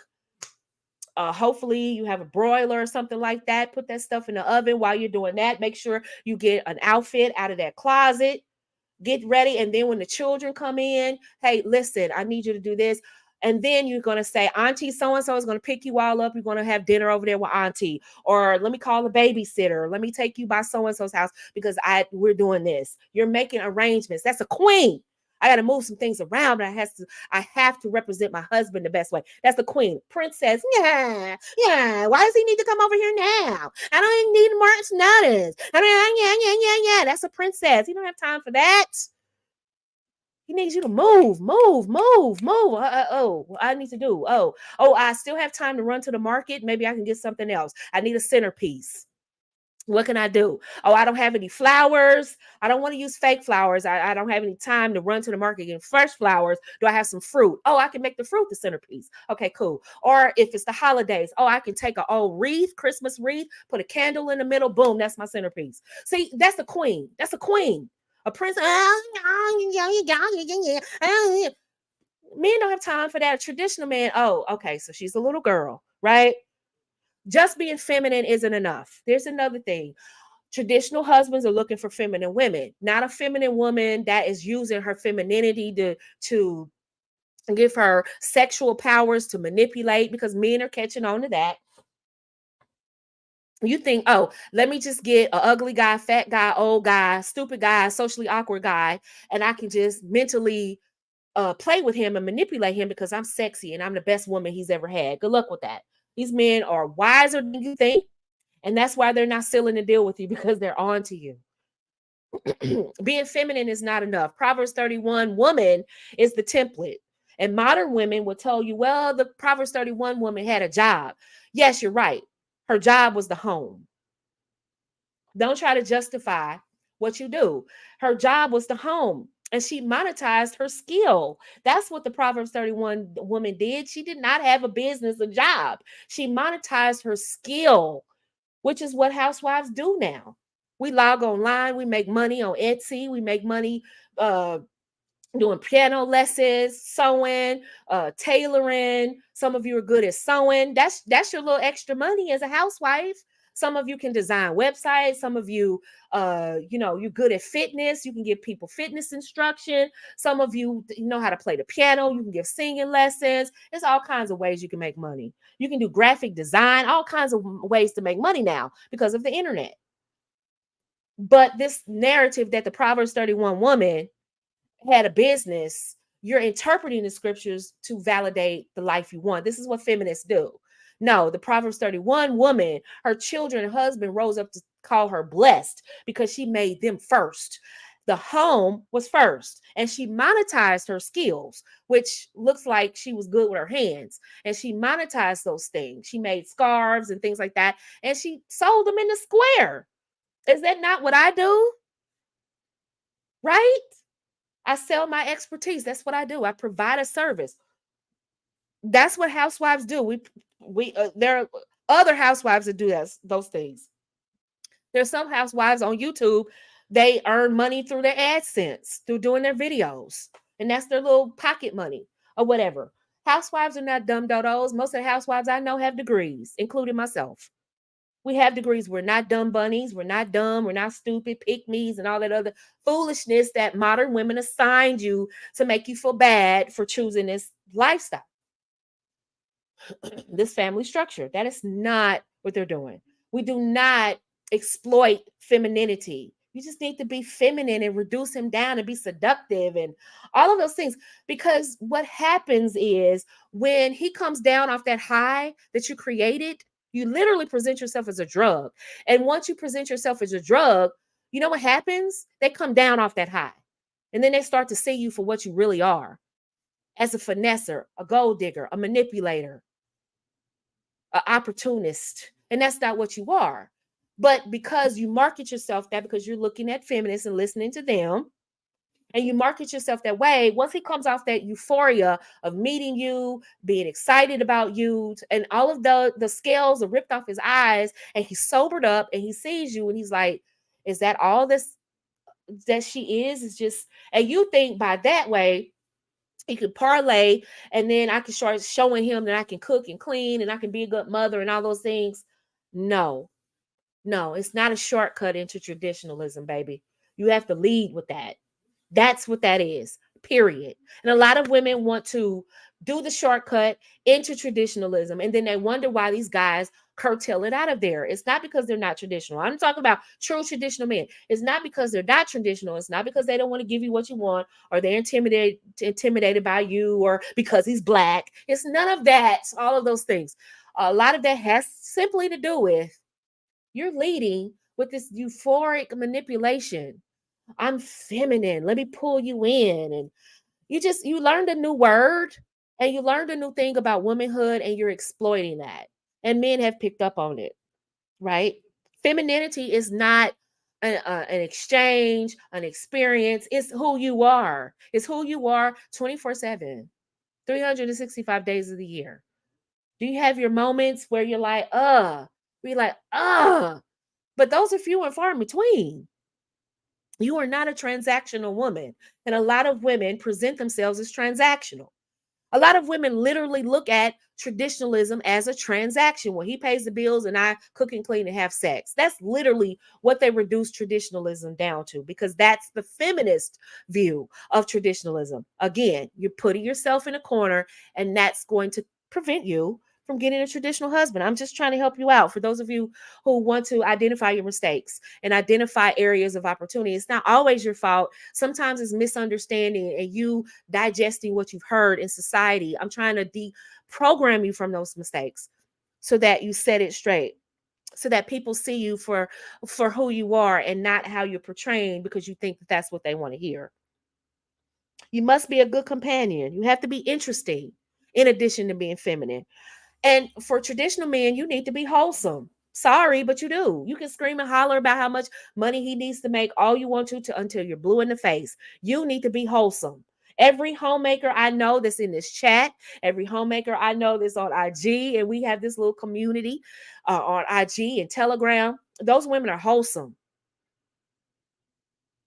Let me take a sip on that right there. See, modern people, modern women, and feminist women condition you to think that wholesome is boring. Wholesome is boring. You don't know how to have sex. You're not sexy. You don't know how to use your pretty privilege. You don't know how to show up with a man. You don't know how to get a man. Every woman I know that's wholesome, that wants a husband, has one. Let that sink in. Let me take another drink on that. Modern women will convince you that you need to be overtly sexual and ostentatious to get a man. You need to be seductive. You need to use your femininity to pull him in. No, you just need to be feminine and wholesome. For traditional housewives, that's what we do. With traditional women, we don't need to get online showing all our goods. That's not even a good look for us. And we don't even want our daughters to see us in that light. And they say that wholesome, and then they try to cover it up. Church girls are boring. So which one is it? You say the church girls have all the sex, and then in the next breath, we're boring. Which one is it? I say it's all lies. How about you just get to know her instead of assuming because she loves the Lord, she must be boring. For me, let me just speak for me. But I talk to the Lord a whole lot. I said, Lord, I love having sex. I need a husband quick. Because listen. I've been married. I've had children. I've been to the circus. I know the attractions. Okay. And I miss it. So, Lord, you said if I do what you asked me to do, you give me the desires of your heart. And I'm asking.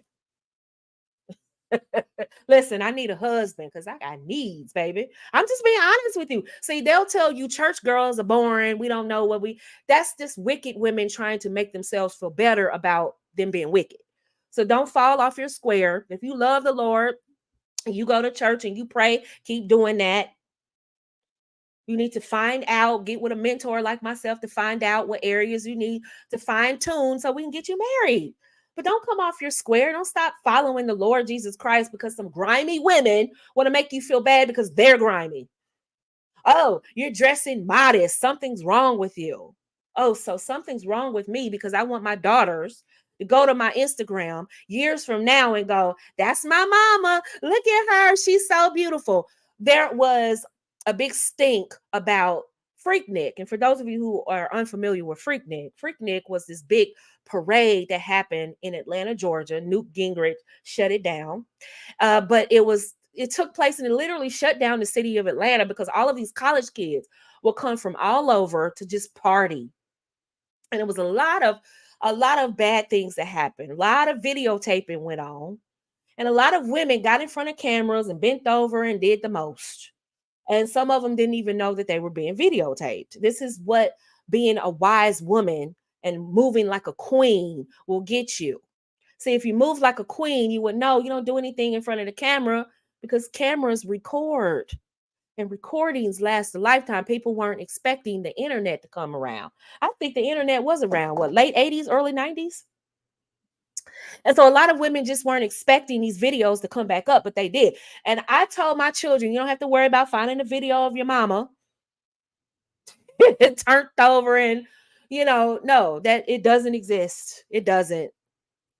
And this is why men love modest women, because there's no gotcha. Ah, I see what you did. Oh, I got a video of her. There's none of that.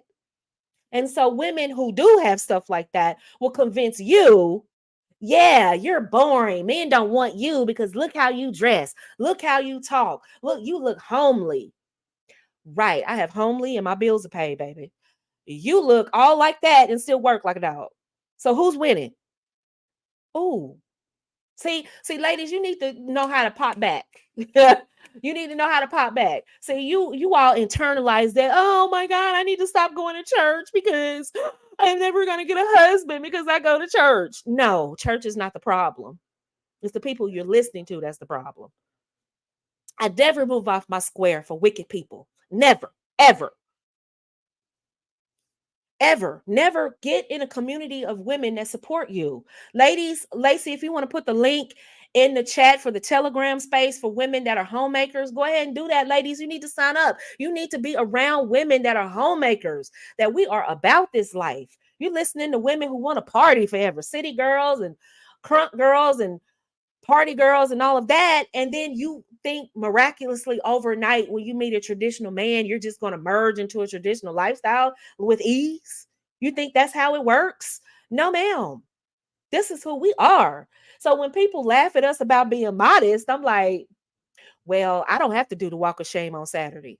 See, I get sassy with it. I don't have to do the walk of shame on Saturday. I don't have to worry about anybody videotaping me.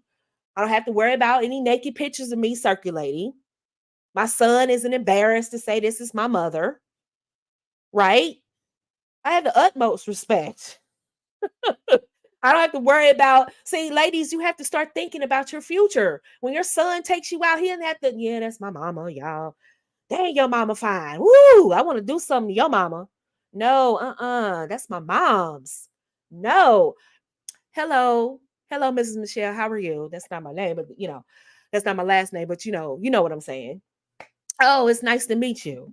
Yeah, I was on the ship with your son. It's very nice to meet you. Utmost respect. Come take out my chair. Utmost respect. What can I get for you? What can I do for you? Nobody's going to tease my son about seeing his mama naked on the internet. That will never happen. And that's when modest women, when we get jokes on us and people jeer at us, we laugh because we're like, we're like, yeah, we're actually winning. Our daughters won't be ashamed. Our daughters won't grow up to be something because they saw their moms being twisted or their moms are these perpetual princesses. No, we're queens. We run the court, baby. We know how to groom women. In the absence of our king, we know how to keep the ship running. The court is running. People like, oh, when they see the queen and the king is not there, this is second best. Oh, I have the queen. This is good. See, modern women don't like that dynamic. They want the queen to be the boss. That's out of order. But yeah, they say that, you're modest, you're boring. There's nothing wrong with being modest, baby. I'm modestly out here gardening and feeding my family. I'm modestly out here showing up at PTA meetings. The school knows I'm a dependable parent. They know what kind of home we have. The church looks at our family as dependable as relationship goals. They look at us how we run our family because how the woman shows up. There's an old joke by Chris Rock. He says, when the lights get cut off, they blame daddy. But when the kids can't read, they blame mama. And that's so true. I think I'm paraphrasing, but you get the joke. That's basically what it is. We can evolve all we want to, and women doing whatever we want. But at the end of the day, when it comes to that family, if the home is less than, and the needs aren't met, they're looking at the dad, they're looking at the husband. But when the kids can't read, and when the kids are out of control, they're looking at the mother. And if she's walking around here looking like a princess, acting like a princess, they already know what the deal is. So wholesome is good. Wholesome is good, ladies. Wholesome is good. He must be able to see his future daughters through your eyes. He wants to imagine how she's going to look raising my children. Men do think like this. Traditional men do think like this. They're not looking at your accomplishments. Well, I have this business. I have this degree. I have that degree. No, they're looking at, is she wholesome? Is she going to get in my program? Is she going to be cooperative? Is she going to be helpmeet? Is this a queen or is this a princess? And if the answer is, well, I know what she does for a living. I know how much money she makes. You know, I know her accomplishments. I know how many businesses she has. I know how much money she makes. If that's all he can sum you up as, you're in trouble. That's problematic. Traditionalism requires surrender and trust. You must trust men. A lot of women, their mistrust of men gives them this sense of entitlement. They have fear of abandonment. They have financial psychosis. I talked about that. And they need a healing of their father and daughter scars. And so this kind of keeps them from surrendering to a traditional man. Traditional men can pick up on this. I'm not going to go deep into it now, but if you have a problem with surrendering and trusting men, traditionalism isn't for you. You need to marry a man and you can continue working, and you all can work through that, because chances are he probably doesn't trust women either. And it's a recipe for disaster. If both of you get help, you can make it. Just keep your job because you don't trust men. Women who don't trust men, traditionalism isn't for you. Because when he says he has it, you need to trust that. You need to be able to surrender to his leadership. You need to believe in his leadership. And most women don't even like men. You don't think traditional men pick up on this energy? You don't think when you go out with a guy, you can feel there's a wall up? You can feel that he isn't feeling you like that? You can feel that, right? You can feel it because of how he didn't really think about the date. He didn't put any effort into it. You just looked at the money, but he didn't put any effort. And you're like, well, he spent money. He took me to a nice restaurant, but he wasn't really talkative. He didn't open up. You know what that is? He has a wall up. And he doesn't really like women like that. I've heard women go out on splendid dates and the guy said something or did something that gave her an inclination that he doesn't really like women like that. And I don't mean in a, same sex way. I think he doesn't like women and that he has a chip on his shoulder about women. And they said, well, Miss Nicole, it felt weird. It didn't feel like he liked women. And I'm telling you that there are some men like that. But do you understand there are some women like that? There are some women that if a guy took you on a nice date, if he took you to a splendid restaurant, a splendid evening with you, you give off the energy that you don't like men. And that's why he doesn't call you back. It has nothing to do with your degrees, your business, your looks that you didn't put out. It has nothing to do with that. You give off an energy that you don't like men. You don't trust men. You're in spaces where they're literally dragging the species of men, and you actually think you're still going to attract a provider, protector, and a leader. Good luck with that. Here's another thing. This is why I laugh at a lot of women who are former feminists who are now Christian and conservative. It's not that I'm being mean or I'm gatekeeping. I know what you're doing. And the reason why I know that is when I ask you, how do you feel about pro-life? You don't. You're pro-choice, which means, and this is going to make me unpopular, but I have to tell you the truth. Traditional men are pro-life. They mean what they say. They want a family. And if you're pro-choice, there's a chance that he can impregnate you and that baby not get a life because it's your body, your choice. No, it's our choice. It's our family. One, a traditional man is not seeking to impregnate you without being married to you. So that's number one. But see, now in our society, if a woman is married and she still wants to go through with terminating, she still can. And that's a scary idea for a traditional man. So all of these Christian conservative women, if I test you and start asking you questions, I'm not going to ask you, are you pro-life? That's too easy. I'm going to give you a real deep question. And most of them can't answer it because they are pro-choice. Well, Nicole, what if she's this? What if she's that? Are you pro-choice or pro-life? And the answer is you're pro-choice. And that's fine. Just understand it does not match with the Judeo-Christian principles of traditional men. It does not.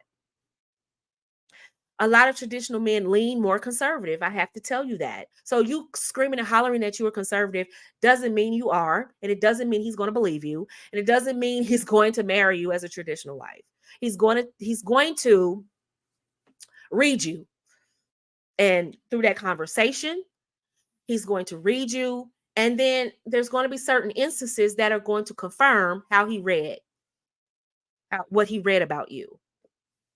And a lot of women are pro-choice. You're super liberal in your values. It's one thing to be socially progressive, like you want civil rights and you want all rights for people and you want all of these things. That's one thing. But a lot of women are super liberal in their values and their family values.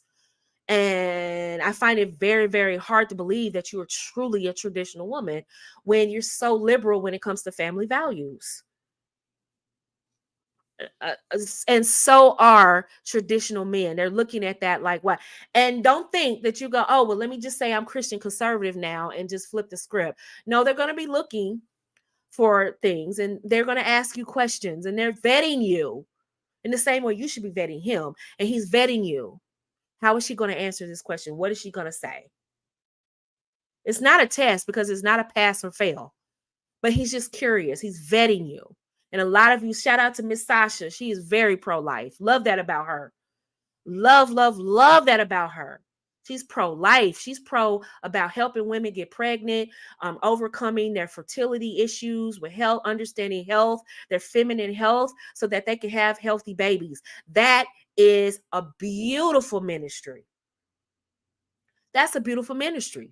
But a lot of women are pro-choice, and that's problematic. A lot of women want a traditional man. You are not homemakers. Ladies, you have to be a homemaker. He wants a homemaker. A homemaker gains fulfillment through serving at home. I gain fulfillment through serving at home. Okay.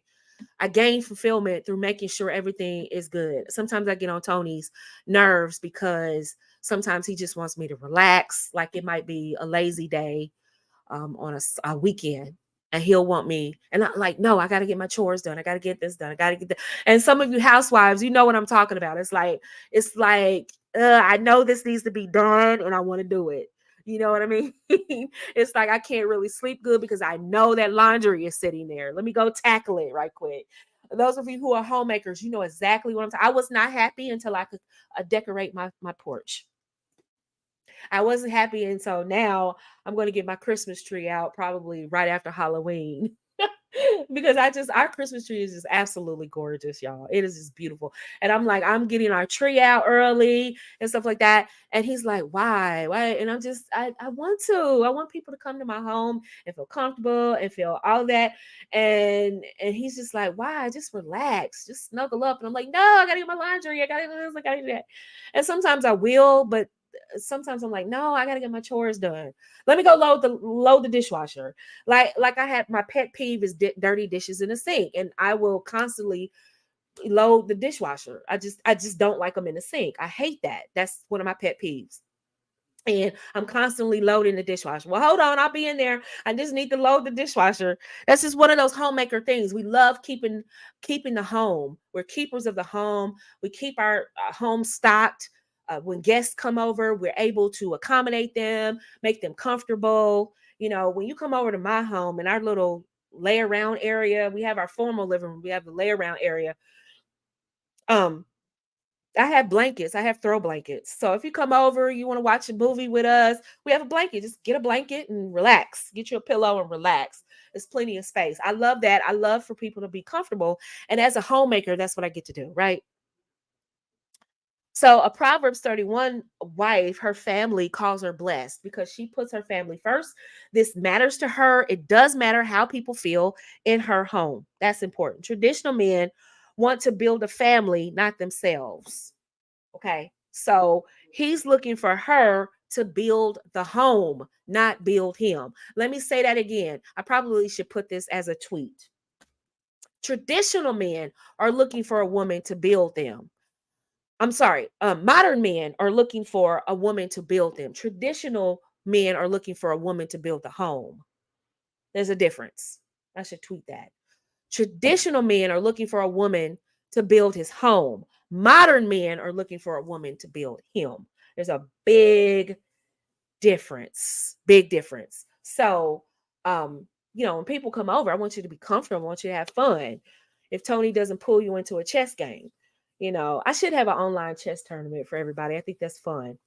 But that's being a homemaker. We have value. That's why in that homemaker space, it really gives support, because my first marriage, I really didn't have a lot of support for being a housewife.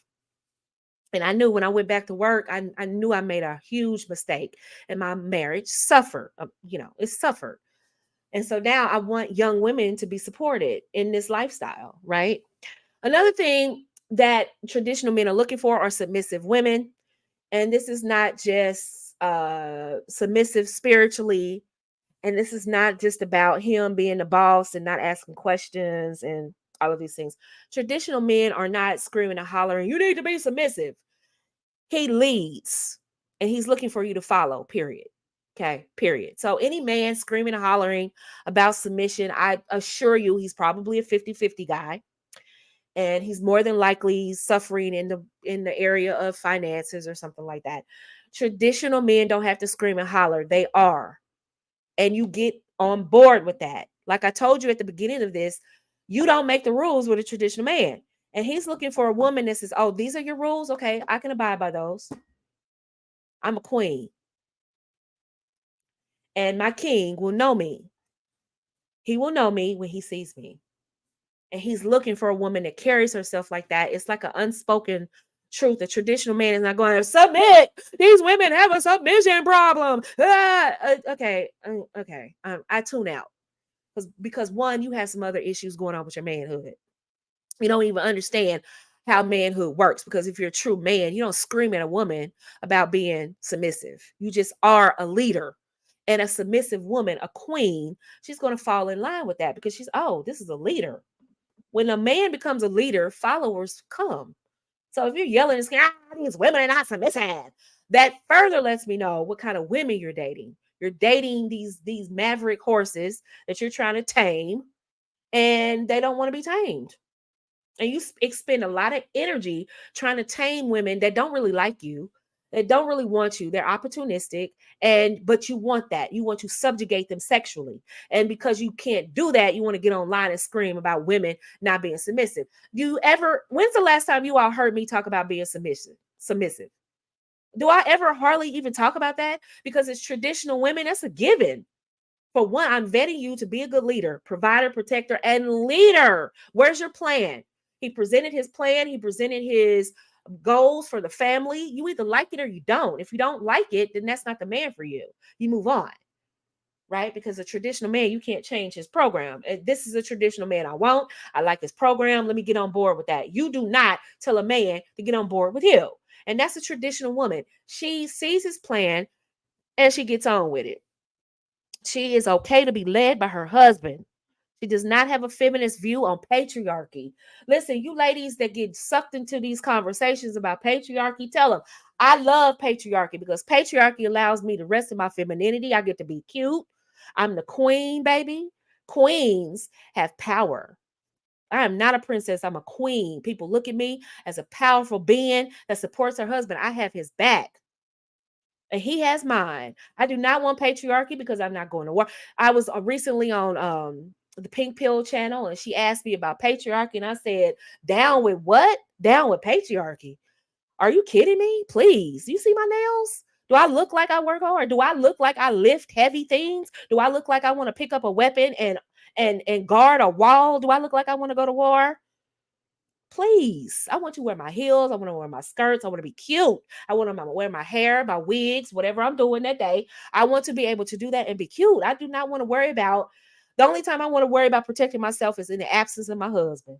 Any other time, it is my man, my man, my man. Absolutely. Patriarchy, yes. Patriarchy means men work hard. Men work hard to make my life easier. That's what patriarchy means. Patriarchy means that he has his role and I have my role. Patriarchy means leadership from the man. what happens is a lot of feminists have been exposed to horrible leaders and horrible men and males who did not understand their God-given role as men, and they exploited their power with with women, just women. They exploited their power with women and girls. They exploited that. And so they attribute all of that to the patriarchy. That's feminist rhetoric. Get rid of that. Don't please miss me with patriarchy. I love patriarchy. Patriarchy allows Tony a system where he is the leader and he is doing his job and I do mine. Patriarchy says men are supposed to do the difficult jobs. Matriarchy says women can do it all. I don't want to do it all. You all speak for yourselves. I don't want to do it all. I want men, they have the muscle mass, they have the strength, they are linear thinkers. Let them get out there and work hard in those elements. Let them build those skyscrapers. I'm not going to war. Shout out to my son, the US Navy, active duty Navy. Shout out to him, baby. I'm not going. Hello. Shout out to you ladies that want to go to war. Shout out to you. God bless you. I'm going to pray for your safety, but I'm not going. I will support the Navy. I will support the military. I'm pro-military. I will support you all. I pay my taxes. I will support you all, but I'm not going. I'm not talking down on women who want to be soldiers. God bless you. I pray that God brings you safely home. Thank you for serving our country.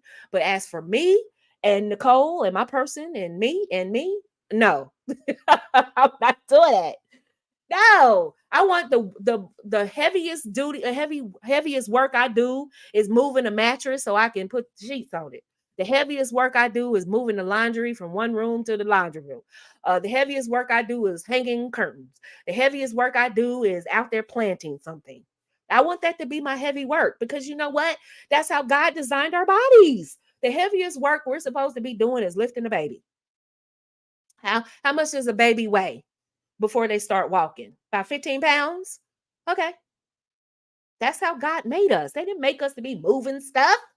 Now, I know women have to do what they have to do, so I'm not judging you. I'm just telling you, shout out to the patriarchy because the patriarchy supports men in their roles. That's what it's supposed to do. I know you all, a lot of women are exposed to horrible men, and so they attribute that to patriarchy. Speak for yourself, baby. I do not have those experiences. The men in my family were awesome. They understood their duty. They knows what. And for those of you who did not have that experience, you need to hang around women like myself who had great experiences with men so we can show you how it's supposed to be. Listening to other women who constantly reinforce these feminist ideas in your head is going to keep you from attracting a traditional man. They keep telling you patriarchy this and that, patriarchy that. Girl, please speak for yourself. I do not have a problem with men. Competent men, oh, I love them. Where are they? Move over, shut up. Let him speak. What does he think? I shouldn't have to come up with a plan. He is a man. He should be coming up with plans. I should help him execute that plan. That's what keeps me in my femininity. I got to sit here and I want gray hair. You all want to work hard because that's how you've been conditioned because the men in your family or the men around you showed up and they didn't show up very well. I get it. I'm sorry. A lot of women teaching you all femininity, teaching you all about relationships and marriage are these very women who reinforce these same ideas in your head about patriarchy. Men don't know how to lead. They don't, how can you teach me how to be a housewife when you have those views? Are you serious? How can you teach me anything about femininity when you have negative views on masculinity? You have negative views on church and God and Jesus. How can you possibly teach me about traditionalism when you think men are abusers? Stay away from me. I don't want to hear anything you have to say. I'm not giving you a dime. I'm not listening to your shorts. I'm not listening to your videos, your Instagram, nothing you have to say because I don't want to even think like that.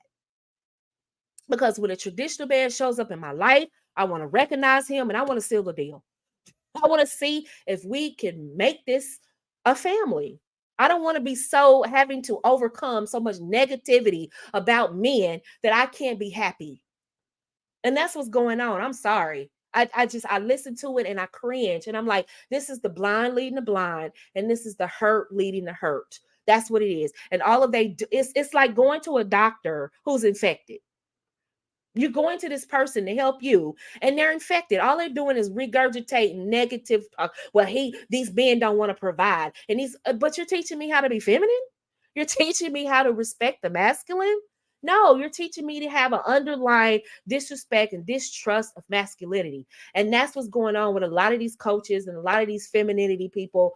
That's why I had to step back for a few months, because I was just really, really tired of hearing this, and it was just really hurting my soul about all of the things that they were telling you ladies about femininity. And it was all around what a man can do for you. It's from this princess matriarchal mindset that men are the bad guy, except when they want to pay bills. And even then, they're still the bad guy. They just need to shut up and pay bills and just let me do what I want. That's a feminist mindset. Please stay away from me.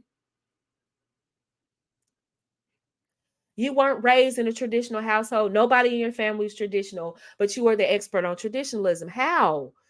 Because what you're doing is reinforcing to me that I can expect pain and heartache and disappointment from men. How can you possibly put me in a winning position with that mindset? So, no, I don't talk about submissiveness, because that should be a given. Once you meet a man with a plan, and it shouldn't be any more talking. You should be, okay, I'm on board with that plan. If that's a plan you can't get on board with, or you all are not compatible, move on. Move on. You don't get with a man that you can't be submissive. And this is the last one, the most important one, because when we talk about traditionalism, we lean so much on money. But I must say, and this is where a lot of people are going to click off, because they don't want to hear this. They want to hear what they want to hear. And this is 2023. We're in the last quarter. We're headed fast into 2024. For those of you listening to me on the replay, this is why a lot of them will miss the mark for this lifestyle, for this, and let me say this, this traditional family structure. They're going to miss it because of this one simple thing right here. You ready for it? Knowing how to budget. For those of you ladies who are married, you're housewives right now, most of us are not rich. We do budget. You have to budget. We're not poor, but we're not rich where we just have all this disposable income where we could just burn. No, we budget. We are very intentional about how we spend money. And I'm very leery of women who just talk about traditionalism from the standpoint of lifestyle. Because I'm already knowing when you're talking about how much you spend on a date, when you're talking about my lifestyle, he needs to maintain my lifestyle, my lifestyle, my lifestyle. I know right then and there, um, because this is how I know. Because if you are living you have a certain quality of life, you're already attracting those men that have the same quality of life. If you have a certain quality of life and you're dating men that do not have the quality of life that you have, it's a proximity issue, or it's how you're showing up in the market. That should solve a lot of women's problems right there. Okay. So my quality of life, I did not have to scream and holler that to Tony. I just lived. He saw how I was living. He saw what kind of places I frequented. He saw where I spent my money. He saw my closet and my shoes. I did not have to explain anything else. He saw my gowns. He saw my furs. He saw my fur hats. He saw my gloves. He saw my heels. Okay. I didn't have a whole lot of wigs back there. I think I had one or two wigs. Now I have a whole collection. Shut up. Don't judge me. Okay. But why do y'all tell me how fun it is to wear wigs years ago, y'all?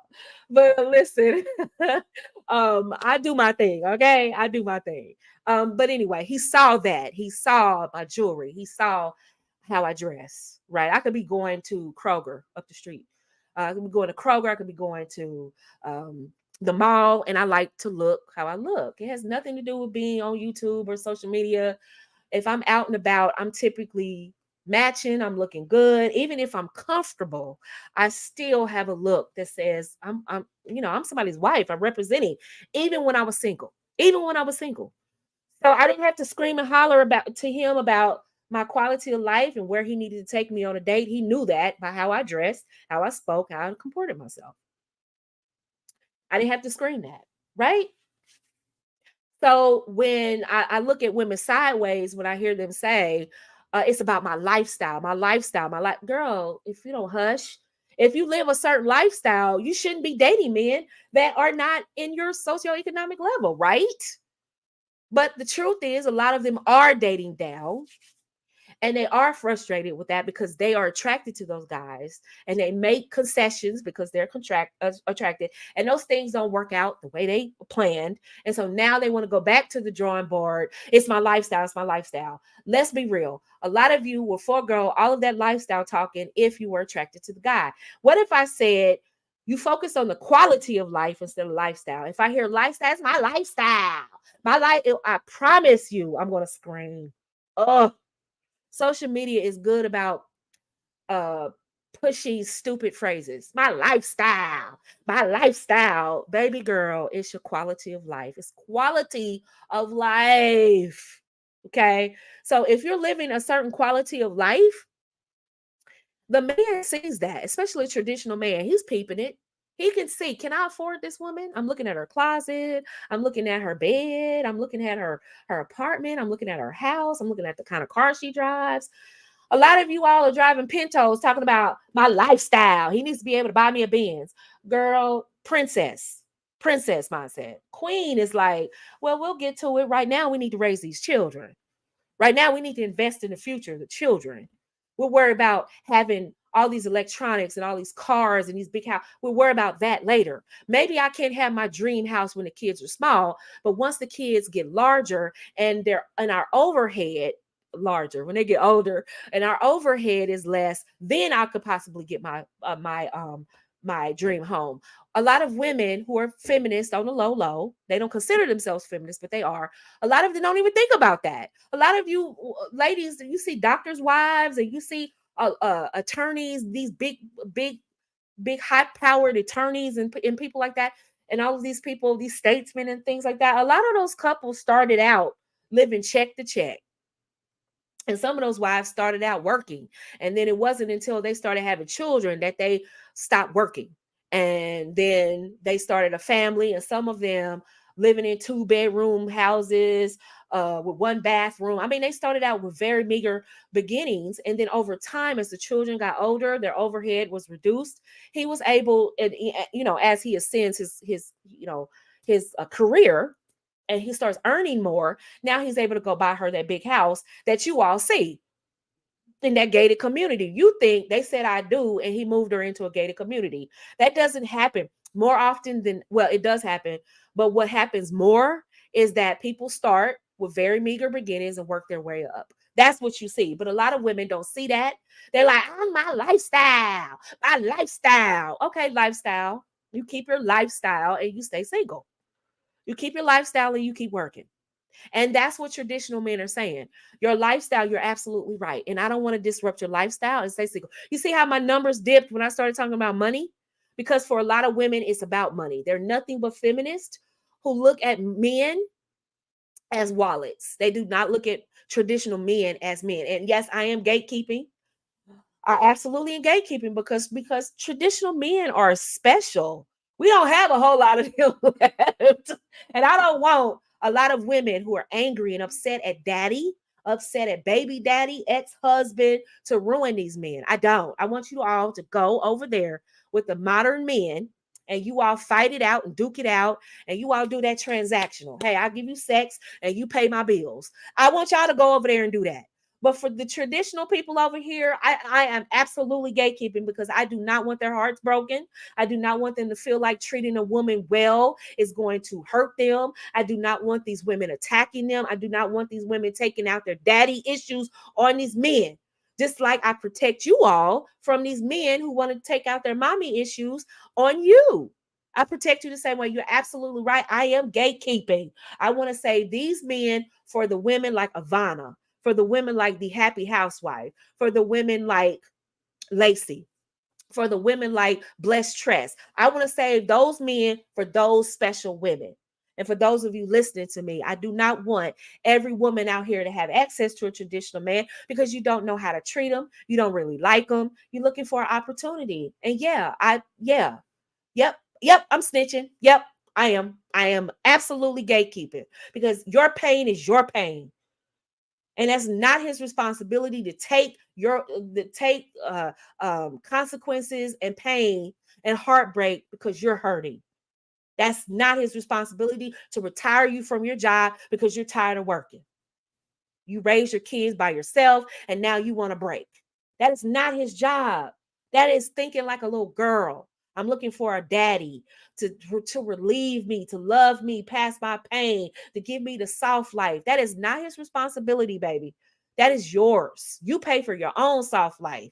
His job is to provide you with the quality of life to raise those children and to keep that home together. See how people get silent when I start talking about money? They start checking out because it's about money for them.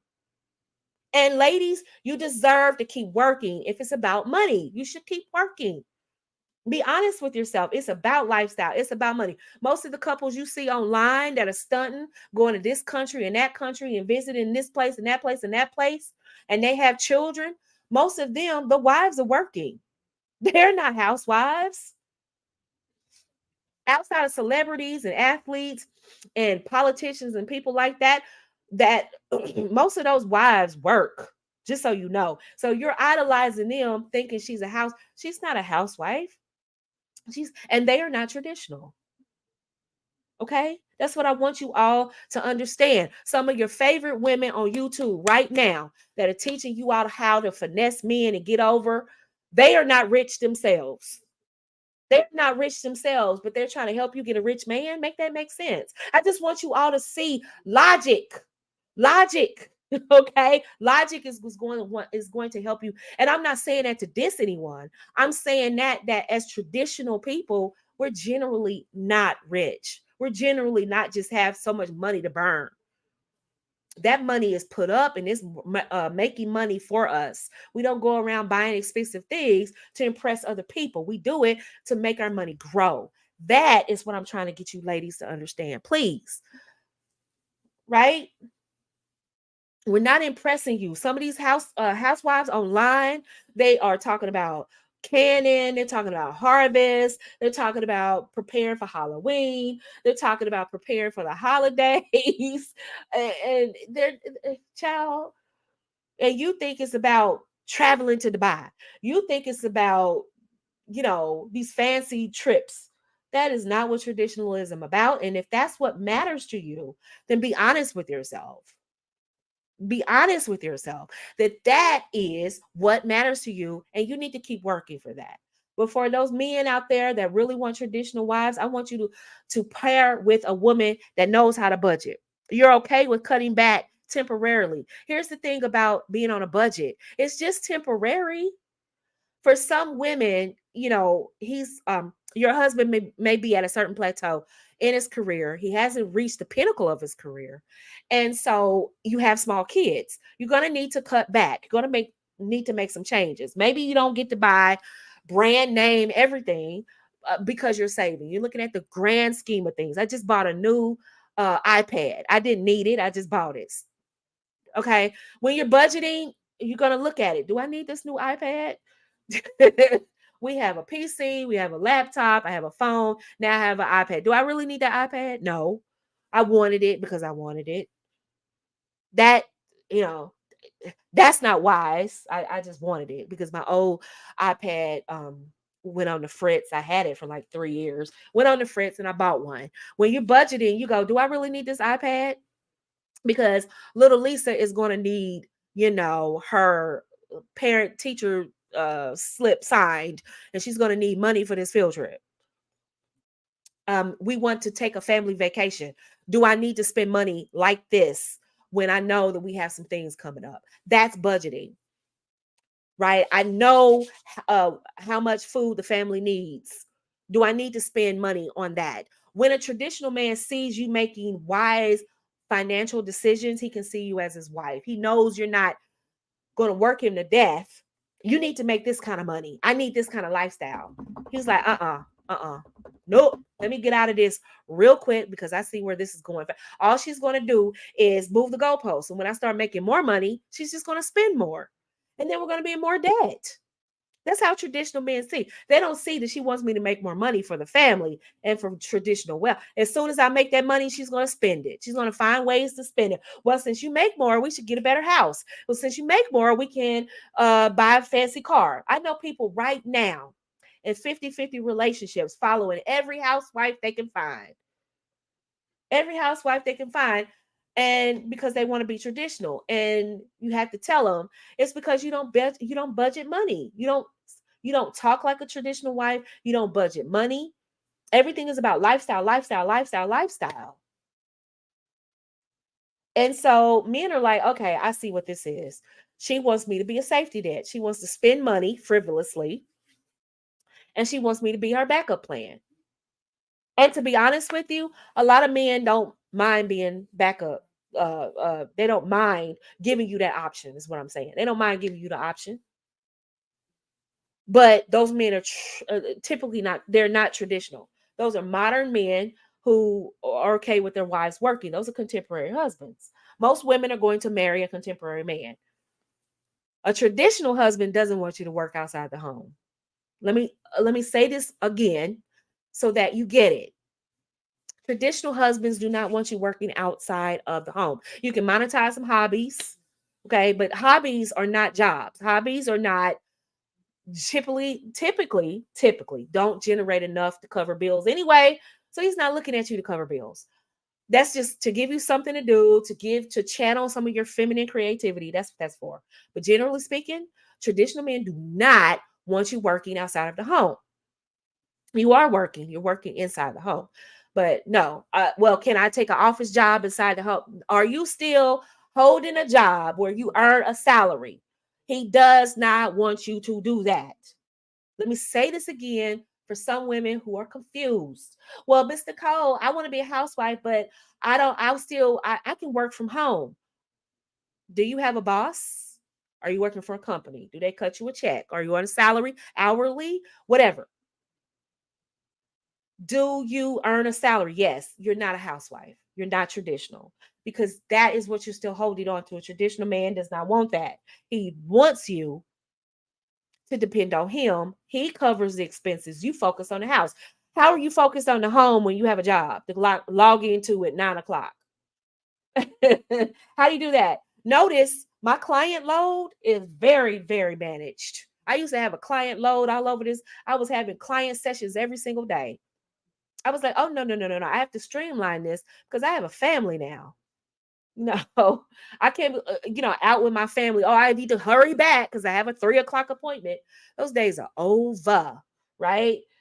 Um, so, how can you put the family first when you have a job? You have people you have to answer to. You have productivity measurements. Your productivity measurement should be with this family in this house. I'm wrapping this up, ladies. I just want you to know that that's what traditional men are looking for. 50-50 men, contemporary men who expect you to work. They're okay with you working and keeping your money. I told somebody this in a private session the other day, and they looked at me crazy. And I said, a lot of you ladies are going to have an easier time finding a man that is willing to let you work and keep your money, and faster than you're going to find a traditional man. Because one, you won't fold. You won't get rid of your feminist ideology to become a traditional woman. That's number one. And number two, you're not attracting traditional men because you're not traditional. And you still want the option to work. Like I said, traditional men don't want to hear that option to work. Your option is the home. Your option is this home. Any questions, go ahead and type them in the chat so I can get to them. That is your option. What are you talking about? Your option to work. And that's why I said you will more than likely meet a guy that is willing to he's cool with you continuing to work and you can keep your money, than you are to find a traditional man. A traditional man is not negotiating with you. I told you all at the beginning of this live, traditional men are not negotiating with you. It's his plan. And if you don't like his plan, you got to go. And that's why a lot of women can't seal a deal with traditional men, because they want what they want. Well, I want the option to work. That's not a traditional wife. You think Blessed Tress, you think Lacey, you think Crystal, you think the housewife, you think these women are telling their husband, I need the option to get me a job. No, they're like, that's not even on the table. What's on the table is what I just cooked. That's not even an option. That's not even that's no. He's gonna do what he has to do to make sure those ends are met. Okay? Does that matter? Does that make sense, ladies? So when a woman tells me I want the option to work, I know automatically you're not traditional. You need to work with me so I can help you become traditional. But that mindset where I just need the option to work, you're looking for a safety net. And that's not what traditional men are. And if that's what you need, that's fine. Just be honest. You can find a safety net, but that's not what traditional men are. Modern men are okay being looked at as safety nets because he wants you to continue working anyway. So he's okay with you looking at him as a safety net. Look, I bring my portion, you bring your portion, and we put it together and we make it work. You're my safety net, and I'm your safety net. That's how modern men look at it. Traditional men don't look at marriage that way. They look at it like this is my duty and this is your duty. This is your lane, this is my lane. This is my duties and this is your duties. That's what traditional men do. So when you say, I just want the option to work, you lost. All of these women teaching you how to be housewives, are they telling you that? More than likely, no. And you heard it here. You heard it here because I'm going to give you the real. And eventually, see how the numbers dropped when I started talking about money? Because for a lot of women, they are low key feminists and they don't want to admit that. They have a lot of feminist ideology ingrained in them. And this is about money. I'm not telling you you're going to be poor, you're going to be in the bread line. No, none of us are in the bread line. We're all good. When we want something, we go and we order it. Do we not, ladies? I'm not hurting. But what I am telling you is that money, got to know how to budget. And most of you are about my lifestyle, my lifestyle, my lifestyle. You got to be okay with temporarily cutting back. Your kids are not going to be little forever, at least for the greater goal. The goal is raising the children and getting them through school. That's what the goal is. A lot of women's goal is carrying designer handbags, designer shoes, designer clothes. Please. A lot of housewives you see, they go to Target, get a cute little sundress, jazz it up with some accessories and rock out. And then they will post a picture online and everybody's like, where did you get that sundress? That's so cute. Got it at Target.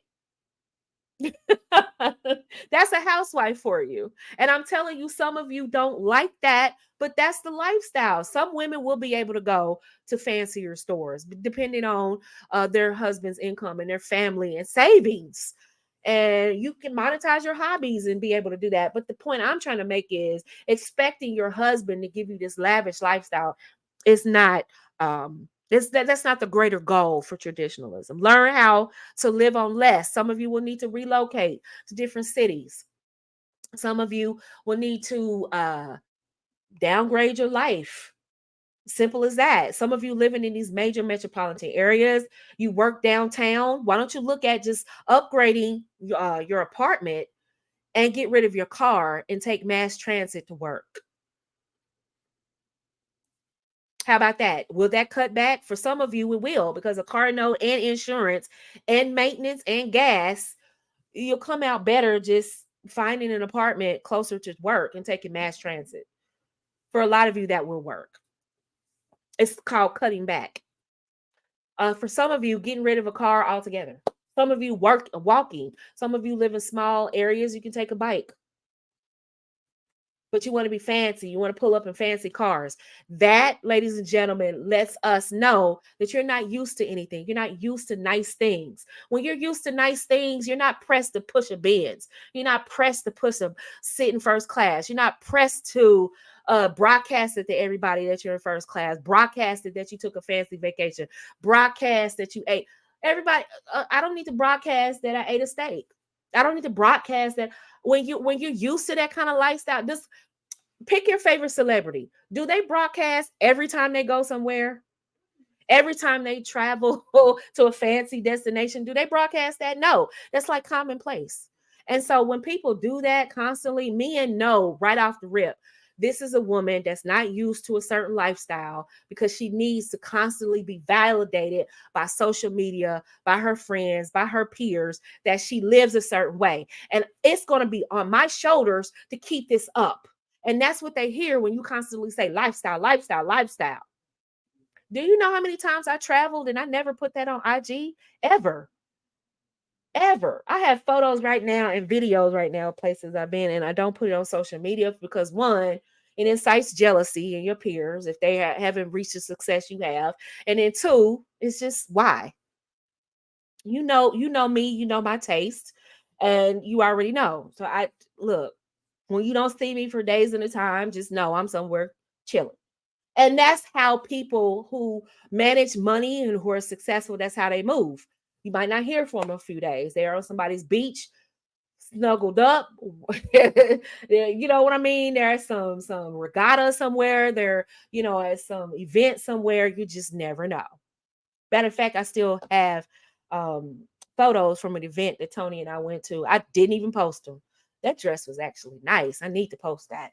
But that's my point. So do you understand where I'm going with this? How men are able to read you? You think men are testing you? No, baby, they're reading you. How you show up on social media, and a lot of women show up really, really horrible, and I cringe, and they think, well, I'm going to attract a traditional man. No, baby, no, it's over. No, you're not going to attract a traditional man. It's over. It's done. It's how you present yourself. And I need this and I need that and I need this and I need that. That's why the homemaker and the housewife community on IG, we kind of recognize each other because of how we look. Modest. We talk about family. We talk about all that. And I can all pinpoint accounts that are finesser accounts because it's all about how he's got to be provide and no type of information about how to be a better woman. Shout out to the women who are now using my phrase woman of substance. Shout out to you. I'm glad you're picking up on that because maybe you will become a woman of substance. I appreciate that. But we all should be striving to become women of substance, and men will see us and see our value without us having to scream, I'm feminine, I'm traditional, I'm Christian, I'm conservative. You shouldn't have to scream that. It should be visible by how you comport yourself. Manage your money and manage your debt. Right now, you all want to be traditional housewives and you have debt up to your eyeballs, and you want a man to come in and save that girl. Get out of debt. Make some payment arrangements with these people. Stop trying to look fancy on the internet and pay those bills down. When I came to the table with a good credit score, excellent credit score.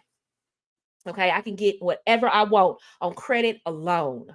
That's how you should be able to go to your future husband. Okay, so yes, I'm in my 30s, or yes, I'm in my 40s, or yes, I'm a little bit older, or whatever, but I have excellent credit. How many of you are able to say that? Some of you have student loan debt, you have credit card debt. A lot of times husbands are okay with student loan debt because you can kind of work with that. But that credit card debt, oh yeah, they are suing you and coming after you, especially before and after COVID. They were suing you in court and coming after you. They want to garnish your wages. And so if he attaches to you, you don't have any income. Guess what? That's attached to the family. And so now that affects your approval for a home. That affects him buying you a car, because now they have to run your credit and all that kind of stuff to get insurance on the vehicle. It keeps you from getting upgrading your credit cards and and maintaining credit. In times of emergencies when you need to go get stuff, they're looking at your credit like so you're stuck. And so you're looking at traditional men to come save you. Baby girl, save yourself. Get out of debt.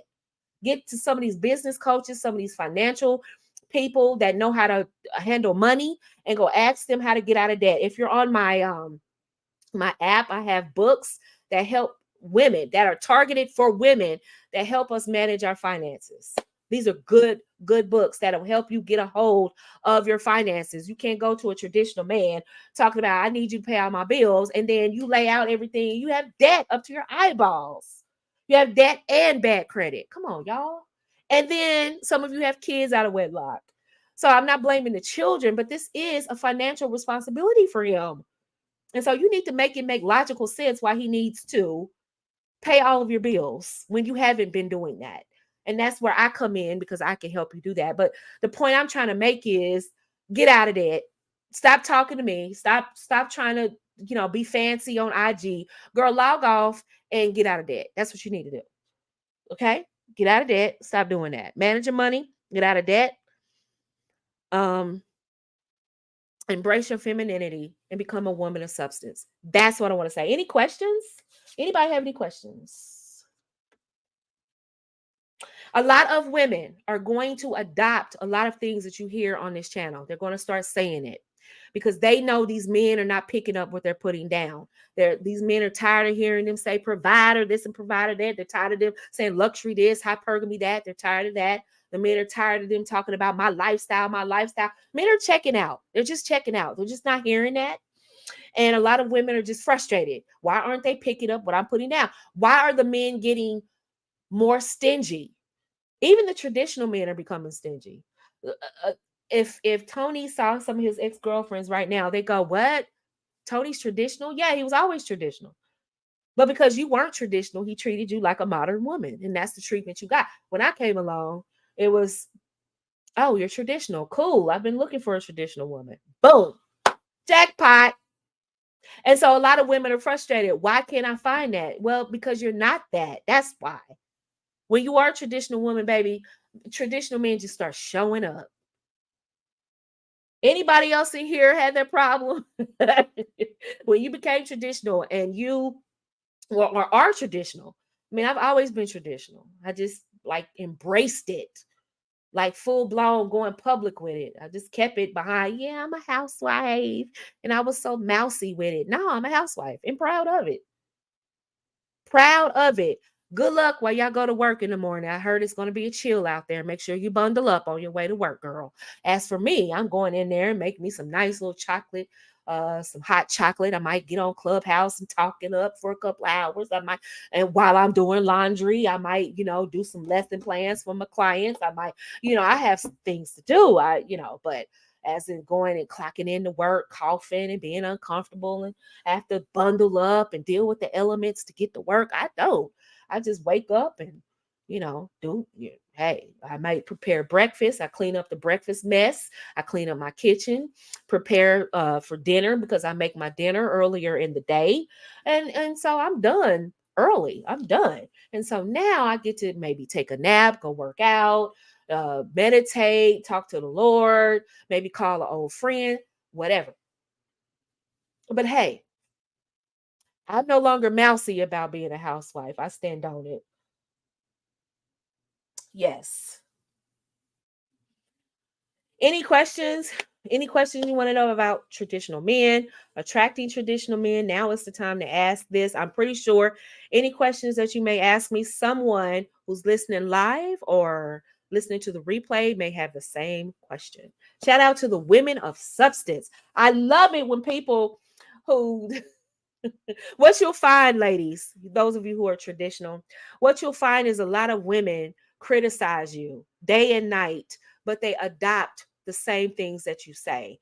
And it's because they admire your lifestyle and they don't want to admit that they have some areas of opportunity. That's not femininity. Femininity is knowing, look, I have some areas of opportunity and I can celebrate another woman that may have more information or knowledge or expertise than I do. And that doesn't diminish my value. It doesn't diminish my contribution to the world. I'm just as feminine. I'm just as valuable and worthy.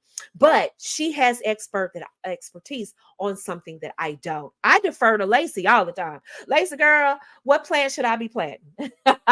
What should I plant? How do I know how to plant XYZ? What flower should I go for? How do I plant this flower?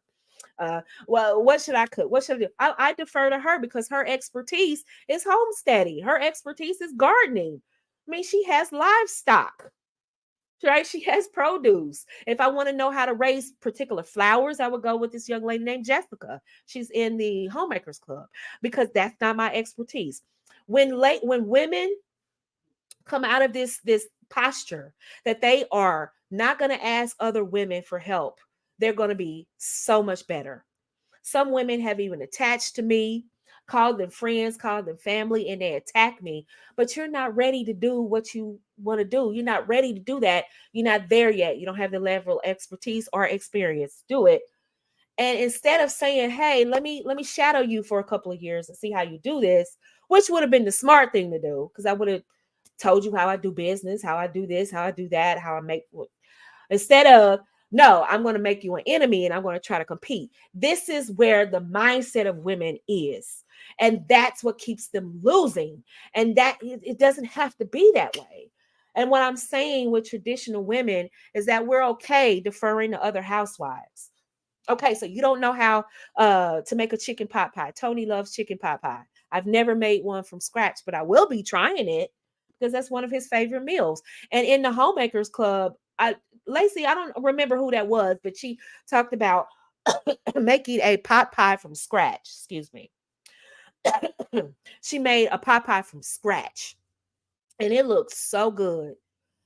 I'm not going to act like I know I have all the answers about pot pie when all I do is pop a banquet pot pie in the microwave for a minute and a half. And then all of a sudden I'm an expert. No, I'm going to shut up and listen to the woman who's an expert on making a pot pie from scratch. That is a queen. A princess says, I know how to do it. No, that's a princess. That's a princess. That's a little girl. A queen is like, look, she knows what she's doing. Let me get over here and scoop up some information and figure out how to do this the correct way.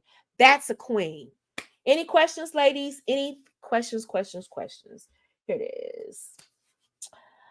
Hi Angela Sims. How are you? Do you have a video of what to look for in a traditional confident man and what they're looking for in a wife? This video right here. This video right here. Amanda says, I live in the South. Are traditional men found more in the South, or are they scattered throughout the country? Midwest, Northeast, West Coast. They are scattered everywhere, and they tend to be. And I'm going to be honest with you, for those of you who want a surefire way to meet traditional men, they don't really like fast-paced urban situations. The men who live in big cities who are traditional are typically men who are high powered, white collar, and they can afford to live in those fast paced, high cost of living spaces. So those men that live in New York, DC, Chicago, LA, those places where the standard of living is high, it's because they can afford it. Or because of their profession, they need to be close to the city center. But most traditional men are kind of recalibrating and they're moving out of the city and they're doing long commutes. And you see this, Tony and I were talking because out here in Ohio, we see it big time. We see it big time. And what's happening is, and it's not just Ohio, this is everywhere. What's happening is even in Alabama, people are moving around. Texas, they're moving around. And what's happening is these folks that are raising children are moving out of the city centers. They're moving out of these fast-paced, crime-ridden urban centers, and they're moving out of the city. And the new gated community, y'all, I'm telling you now, the gated community now is the suburbs and the rural areas. So, and Lacey knows what I'm talking about. She has a homestead, right? These families are moving out. That's the new gated community. You have all this land, you have a bigger house, you have more house for the money, more bang for the buck, more land. It's fresh air. You can garden, right? Crime is less, right? The school systems tend to be better. You have more land, more acres that comes with the property. Some of them can actually buy estates. I mean, it versus buying a gated community where you have these wrought iron gates to keep out crime. And you live in these rural areas and there's just it's fresh air. You can go walk your dog without having bullets flying all over your head. The kids can go play and ride their bikes without being snapped. Like these are things that Americans are starting to value again. And so what you're going to see is a lot of women, shout out to those women, are saying, baby, if you can pay these bills, move us out of this city. Let's find us a house that we can maintain the mortgage. And I do not care about living in this fast-paced life. Move me somewhere where we can live. And that's the new gated community. You heard it here first. And you're going to see more people talking about that. But traditional women are okay relocating if the traditional man is able to maintain the family better. So the answer to your question is traditional men are everywhere, but they tend, um, if you meet a traditional man and he's in the city and you tell him you want to be a housewife and he's on board with that, you should let him know, look, I'm okay with moving out to a rural area or a suburban area, right? I'm okay with that. That's music to his ears. He's like, oh my God, I met a woman. Like I was on Clubhouse maybe a year and a half ago, and there was this young woman. The guy, she lives in Chicago, which that's self-explanatory. He lives in Indiana, has a house in Indiana. She's a single mother in Chicago. He has a house in Indiana. And she did not want to move to Indiana because she said it was boring. I said, well, oh, it's nothing else to talk about then. You're not traditional. Okay, well, go back to work then. Because a traditional would have been like, wait, the house is paid for? All I need to do is just move in? Okay, where do I sign?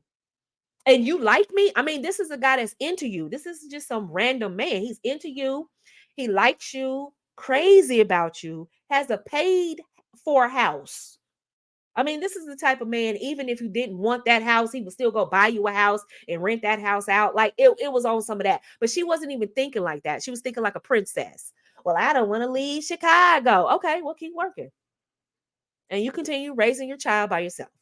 And somebody else, what do you understand why I gatekeep? Now do you understand why I gatekeep? So that those men find the women that will appreciate his hard work. Now here he is in then he told me it was like 2 stories. They said his house was like 2 stories. It's paid for. Like, girl, stay in Chicago and keep working, girl, because you're not ready. You're not ready for the big leagues. You're not ready for a grown woman conversation. Grown woman conversation would be like, where is this house and how can I turn this into my domain?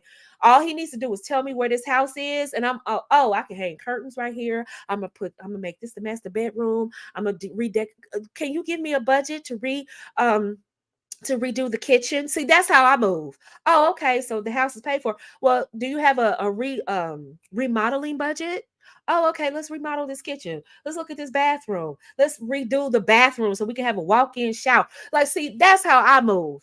And I was like, oh, well, she's not traditional. She's thinking like a princess. Everything has been. So she wants him to leave his job in Indiana and his home that he paid for to move to fast crime ridden, fast paced Chicago. Shout out to Chicago, but y'all know what it is.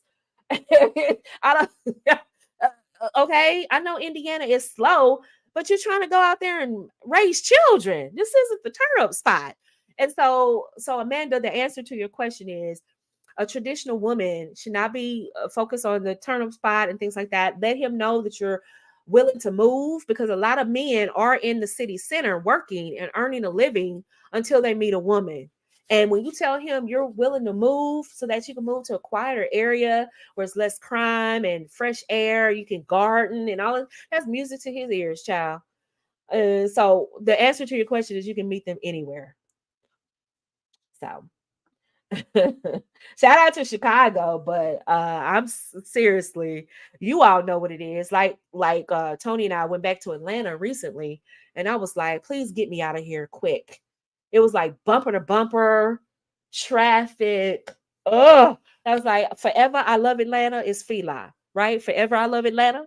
I will always love Atlanta. That is my home, my second home. But I was so glad to I was like, please get me out of here. It started getting traffic was, I was, please, let's hit 75. Let's get up out of here. Let's get on out. Right. I was just, I had a new appreciation for quiet, for fresh air. It was just slow. People's not, hitting on their horns to drive faster. It was, I was like, okay, let's hit 75. Let's get on back to Ohio. Right. And so, does that make sense, ladies? Does that make sense? I'm not trying to be intentionally difficult, but I am trying to get you to win and see that traditionalism may or may not be for you, and that's okay. This isn't for every woman. Let me just stress, it's not for every woman. And if there's certain things that you are unwilling to bend on, then that's okay. That's fine. Find a man that's on page with you and rock out. Make it work. But traditional women, those of us, we have our minds and hearts on God, pleasing God through serving our family first and foremost. All right. So shout out to everybody in the city. If you're saying, well, Nicole, you have the luxury to move, just live your life the best way you can as a traditional woman in the city, and carry yourself. Somebody said Indiana is boring. Carry yourself. Some of these communities, can I be honest with you? It's not just the state, it's the community. Some of these communities are not the turn up spots. Indiana is not a turn up state. Ohio is really not a turn up state. A state. They have spots, but it's not a turn up spot. What you're going to see is a bunch of cornfields. You're going to see a bunch of families and farms.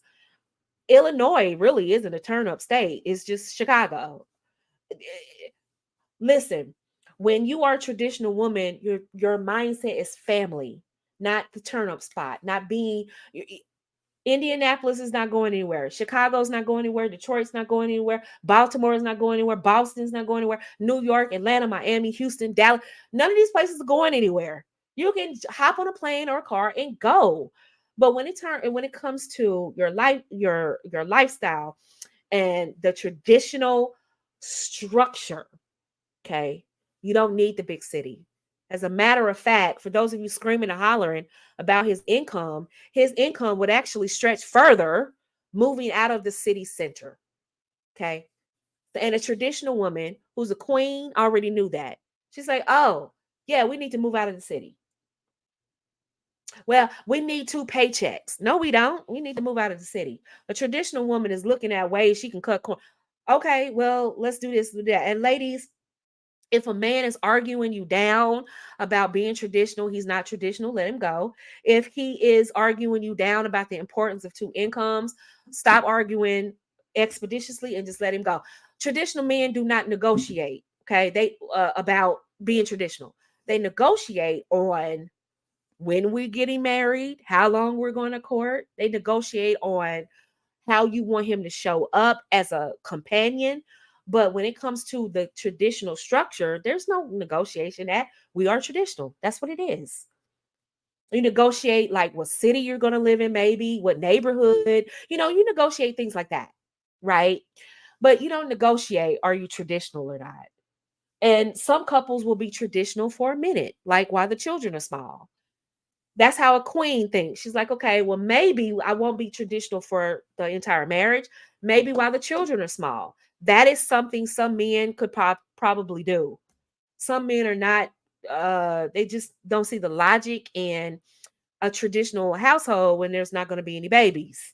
And so if you can say, well, for those of you that are having children, well, okay, I understand you don't want a traditional wife forever and amen. But how about when the children are small? A lot of couples are willing to do that. Why? Because the wife, no matter how many accomplishments, education, and all those things, she's willing to make that sacrifice for the family so that she can be at home with her children. That is a traditional woman. And you're saying, well, Nicole, that's the best of both worlds. Well, she's traditional. She's not a traditional woman, but she's actually postponing her career while she raises her kids. She's not traditional. She's just making that sacrifice, that personal sacrifice for her children. A traditional woman is not working outside the home, period. Once she says I do, she's retired. That's a traditional, or once the babies start coming, that's a traditional woman. But when you see women who say, well, while the children are small, I won't work. That's well and good, but that's not a traditional woman. She's just doing that for the time being. And that's okay. I mean, don't worry about titles. It's about what works for your family. And in that particular situation, it's not about her being having the traditional wife title. It's about what works for her family. What works for her family is that she paused her career to go home, take care of her babies, and then go back to work once the babies are older. But that does not make her traditional just because she paused her career for her kids. That's just a woman doing what she has to do for her children. Does that make sense? Somebody said they need to leave Detroit. Yeah. What about Ann Arbor? I like Ann Arbor. Your family won't leave you. Yeah. It's a lot of things women have to do to assist family. But if there aren't any questions, we want to wrap this up. Ladies, traditional men are out here. Stop listening to upset women who are upset and angry at men. Listen to women like myself. Listen to women that are in this chat, that are in this community, that are on my app. Listen to women that are on my page, that follow me on IG, that follow me on Facebook, that follow um, other housewives. Listen to them. Those women are happy and they're having their homes. They want you to believe that these women are oppressed. The last I checked, I wasn't oppressed. Right? Everything doesn't go my way all the time, but oppressed is a strong word. Oppressed means you're doing something you don't want to do. And the last I checked, every housewife voluntarily did that because that's what she wants. And she met a man that was okay with that because that's what he wanted. So, feminists will have you believe that we're oppressed. Speak for yourself. Speak about your lifestyle. Don't speak about housewives. Okay. Betty Friedan and her feminine mystique wanted you to believe that housewives are these oppressed beings and that we are parasites. Really? A woman taking care of her own children is a parasite. Wow. Wow. But women wholeheartedly listen to this message and then they wonder why they can't find what it is they want. Hey, Renee, is it easy to go from working woman to a housewife? No, it's not easy. It's not easy because our society doesn't offer you any support whatsoever. And you tell people on your job, good luck. Tell them you want to leave your job and become a housewife and see how much support you get. If they don't call you Daves and egg you before you leave, no, it's not easy leaving a career to become a housewife. Because if you're truly traditional, it's easy. Let me put it that way. If you're a truly traditional woman, it's easy. You're like, goodbye career, goodbye all that. I have a new career, and that's my husband and my children. And you're okay with that fulfillment. But if you're not a truly traditional woman, there's some more grooming that needs to happen so that you can develop a traditional woman mindset. And that's why I'm here. And that's why a lot of working women are looking like, I like what you say about a man paying the bills, but I don't really want to lose my job. I don't really want to leave my job. And that's where I come into play because I'm like, you say you want a traditional woman, but you need to prepare. You need to have that mindset. And so if a working woman is something that you want to be, then there's nothing wrong with that. Just partner with a man that's on the same page as you. So, um, so I hope that answers your question. It is not easy for working women that are modern to become a housewife. It's not easy because they want their financial autonomy. They like working. They get their fulfillment from a career. And then there's some women, they don't get their fulfillment from a career. I did not get my fulfillment from a career. I got my fulfillment from taking care of my home and my house. Right. And so if that's the case, if you do indeed get your fulfillment from the home, from being a homemaker, from decorating, cooking and cleaning and taking care of kids, you can't wait to have kids. You can't wait to go to PTA meetings. You can't wait. Then yeah, it's going to be easy for you. But a lot of women, they see this as taking a back seat to a man, taking a back seat to children and family, and that's where they feel like they're oppressed. And if they feel that way, then yeah, it's going to be difficult to become a housewife, and it's not the life for them. This is not the life for you if that's how you feel. Shout out to the best mod on YouTube. Which places should traditional women frequent to run into traditional men this week? I'm glad you asked that question. If you were in Houston, I told you where to go. Saturday, that gala. I wonder if any ladies that were in the Houston area went to that gala because it looked great. I send you ladies to, and I recommend places that you go that are going to render the best quality men. A lot of men on social media talk a good game about being high powered, but they don't even own a suit. They barely own a suit.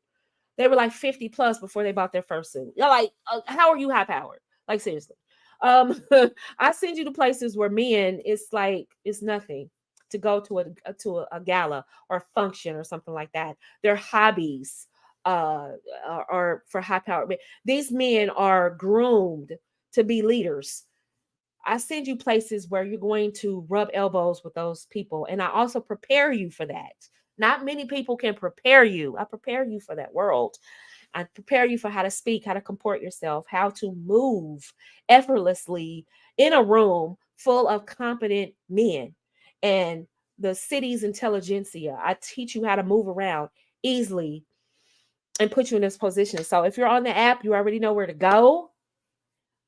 And if you were in Houston, I want somebody tell me if they went to that event that I told you all about in Houston this past weekend, because they look good.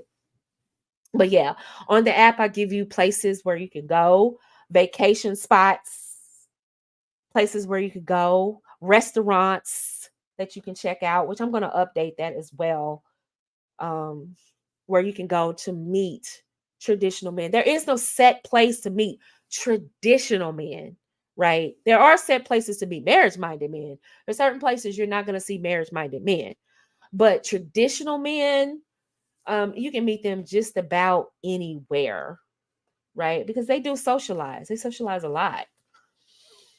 So it's really about you and how you show up, and that's when he shows up as, "Hey, I'm traditional too," and that's when you hit it off. If you're looking for the spot that says this is where all the traditional men are, that place doesn't exist. They're everywhere, but they won't come out of the closet with you unless you present yourself as traditional. I told you about Tony. Tony has always been traditional, but he never presented that side of himself to a lot of women because they weren't traditional. Does that make sense? So it's really about how you show up. Does that make sense? And I would love for you ladies to come in. We're going into the holiday season. This is the perfect time, the perfect excuse to hit the town, go out. You're saying, when they call, oh, you told us to move out of the big city. Baby, small towns are sometimes the best places to meet people because everybody knows everybody, or it's fairly small community. And when they have events, like, everybody's there. You know what I mean? They have these festivals and people are walking around and things like that. Those are sometimes the best place to meet people. I was telling Tony, like, they have a Renaissance festival here, and I just absolutely adore stuff like that. And because I like listening to the madrigals and I like seeing the costumes and all of those things, and the joust and all of those, the performances and things like that, the medieval stuff. I like stuff like that, right? I'm a nerd like that. And I was telling Tony, I'm looking at all of these guys out here and I'm like, do women even think about events like this? And he was like, no. And I'm like, because this is the perfect place to just come out and mix and mingle, walk around, and it's things like that women should just stop thinking about. There's this certain spot to meet traditional men. Just present yourself as a traditional woman and they just kind of show up. Does that make sense? And I kind of help you with that. And I don't tell people what to wear. I kind of hint at things, on my IG. I kind of hint, this is classy. This is, executive wife material right here. This is high powered wife material. This is what you wear to go meet his mother, type of stuff. I don't kind of tell you what to wear because people kind of rebel against that, but I kind of recommend it. Hey, look at this. This is what you would wear to meet somebody's mother, right? And all you got to do is just, listen to what I'm saying, and traditional men would just kind of fall off the trees. And I said a lot of stuff today, so I hope that you ladies don't get upset with me. Just kind of hear the love through what I'm saying, because I want you all to be happy, and I want you all to be in your femininity, and I want you all to have a wonderful life and raise those babies, and I want you to experience putting your family first and what kind of fulfillment you get from that, because you know what kind of fulfillment you get from the job when you get it promoted, when you get accolades. You know what kind of fulfillment, but it's nothing like fulfillment when people say they give your husband a compliment because of what kind of wife you are. That's payday. When your children go, your children's friends come over and they like your home because they say your home is the best place to hang out because it's so comfortable. That's payday. It's payday when your husband is so comfortable and he can't wait to get home and relax because of how comfortable you made the home. He loves your food and he brags about your food. That is payday for a housewife. That is payday. When he eats all your food, you go, ooh, my husband like my food. That's payday. That's payday. When your husband says, come on out here, girl, you don't have to cook. I'm taking you out.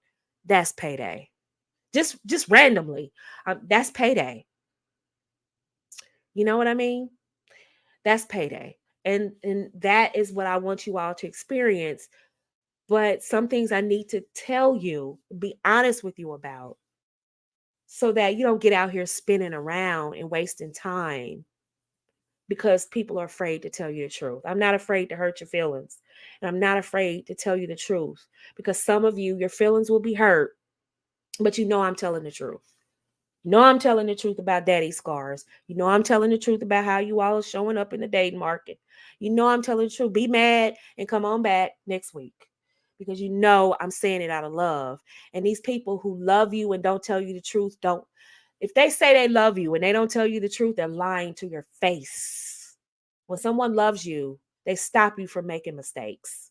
And have you noticed that when people love you and they try to say, leave him alone, he's dangerous, don't date him. Notice how people turn on, oh, she jealous of me. She don't like me. She don't like him. You notice how they do that? But then when the guy dumps the woman or he does what he's going to do and he acts out really, really bad, you notice how the friend slowly comes back to the friend and they never really apologize. They just come crawling back. Hey girl, what you doing? We should hang out again. Yeah, uh-huh. Uh-huh. But they got real mad at you about telling the truth about that guy. Just sharing your feelings and observations, they got upset with you. And that's what happens with me a lot. Women will leave my program. They'll say nasty things about me. They will say nasty, trying to be personal. They don't really know me, so they'll just make stuff up. Criticize my coaching policy. No, you've known me to be direct. You've known me to tell you the truth. Your feelings are hurt. Your feelings are hurt, and you want to be a princess and not a queen, because a queen is like, I don't like what this woman is saying, but she has results and I'm trying to get the results she got for that other woman. So let me shut up, listen to her, get past my personal feelings about her, because it's not personal. It's not about me. It's not about her. It's about, can she get me the results I want? That's me. So once you get past your initial feelings of hurt and pain and embarrassment, you'll know I'm telling you the truth, because you know I'm the one person on social media that can get you what you want, a traditional husband. And you know that deep down. And this is why people leave my program and eventually come back, orbiting, circling, listening to me, trolling me, because they know deep down I was telling the truth. And nobody's going to tell them the truth.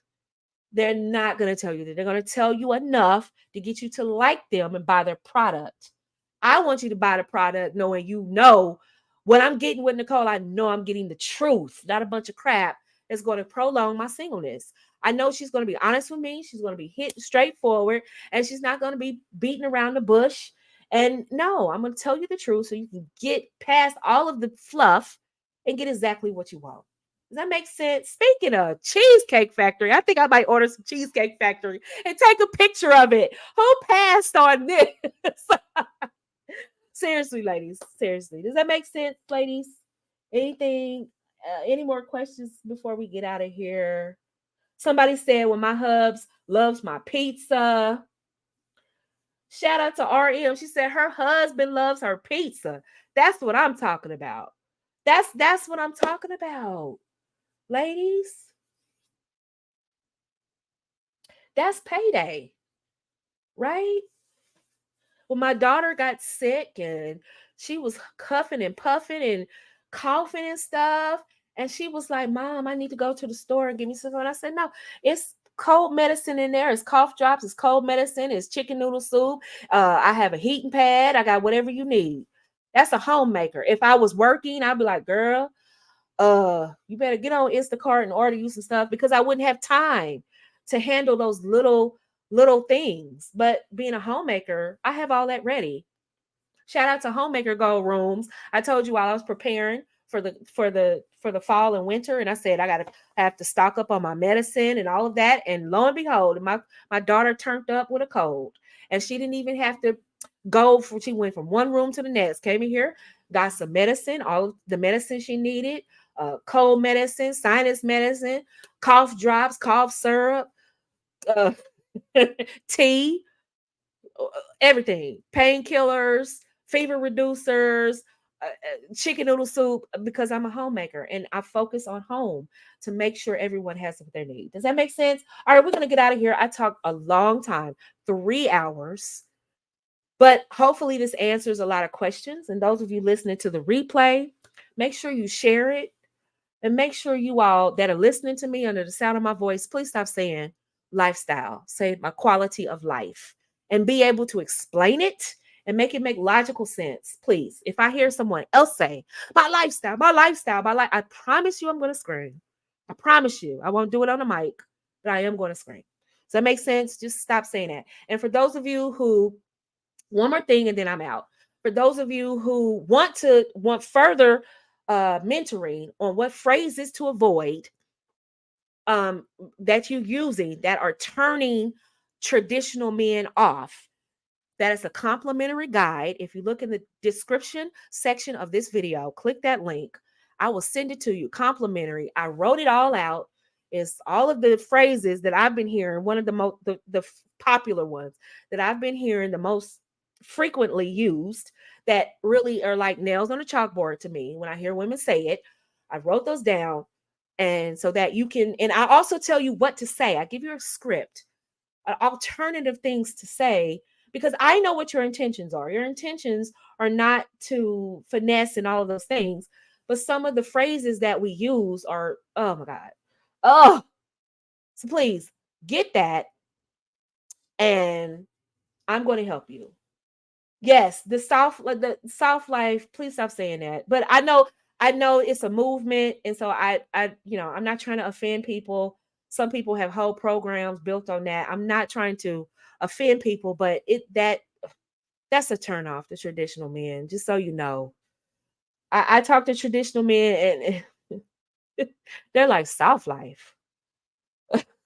So you just want me to be a safety net. You just a feminist who's tired of working. That's what they hear. But hey, I'm not here to disparage anybody else's program or anybody else's coaching system. I'm just saying they may unknowingly say things innocently and not know that they actually turn off traditional men all the way off. So, ladies who listen to me, I know you listen to me because you say quality of life. It's the quality of life. And I broke down what that means, and you will be able to say that to a man and logically explain that. Does that make sense? Get on the app, ladies. Get the complimentary guide. It's waiting for you. It's complimentary. Do not have to give me any money for that. I'm giving it to you for free so that so that you know what phrases you're using that are turning men off. I'd love to have you a part of our community. And thank you so much for hanging out with me this afternoon. I'm going to give me some cheesecake factory. I cannot believe she said that. That's crazy to me. But I'm going to go and I'm going to enjoy the rest of my afternoon. You ladies enjoy the rest of your evening, your afternoon, your night, whatever time you're listening to this. Make sure you like, share, and subscribe. Thank you so much for your likes. I appreciate you sharing and subscribing. It doesn't go unnoticed. I appreciate those of you who share my content on IG and Facebook. Thank you so much. I do notice. I notice a lot more than you think I do.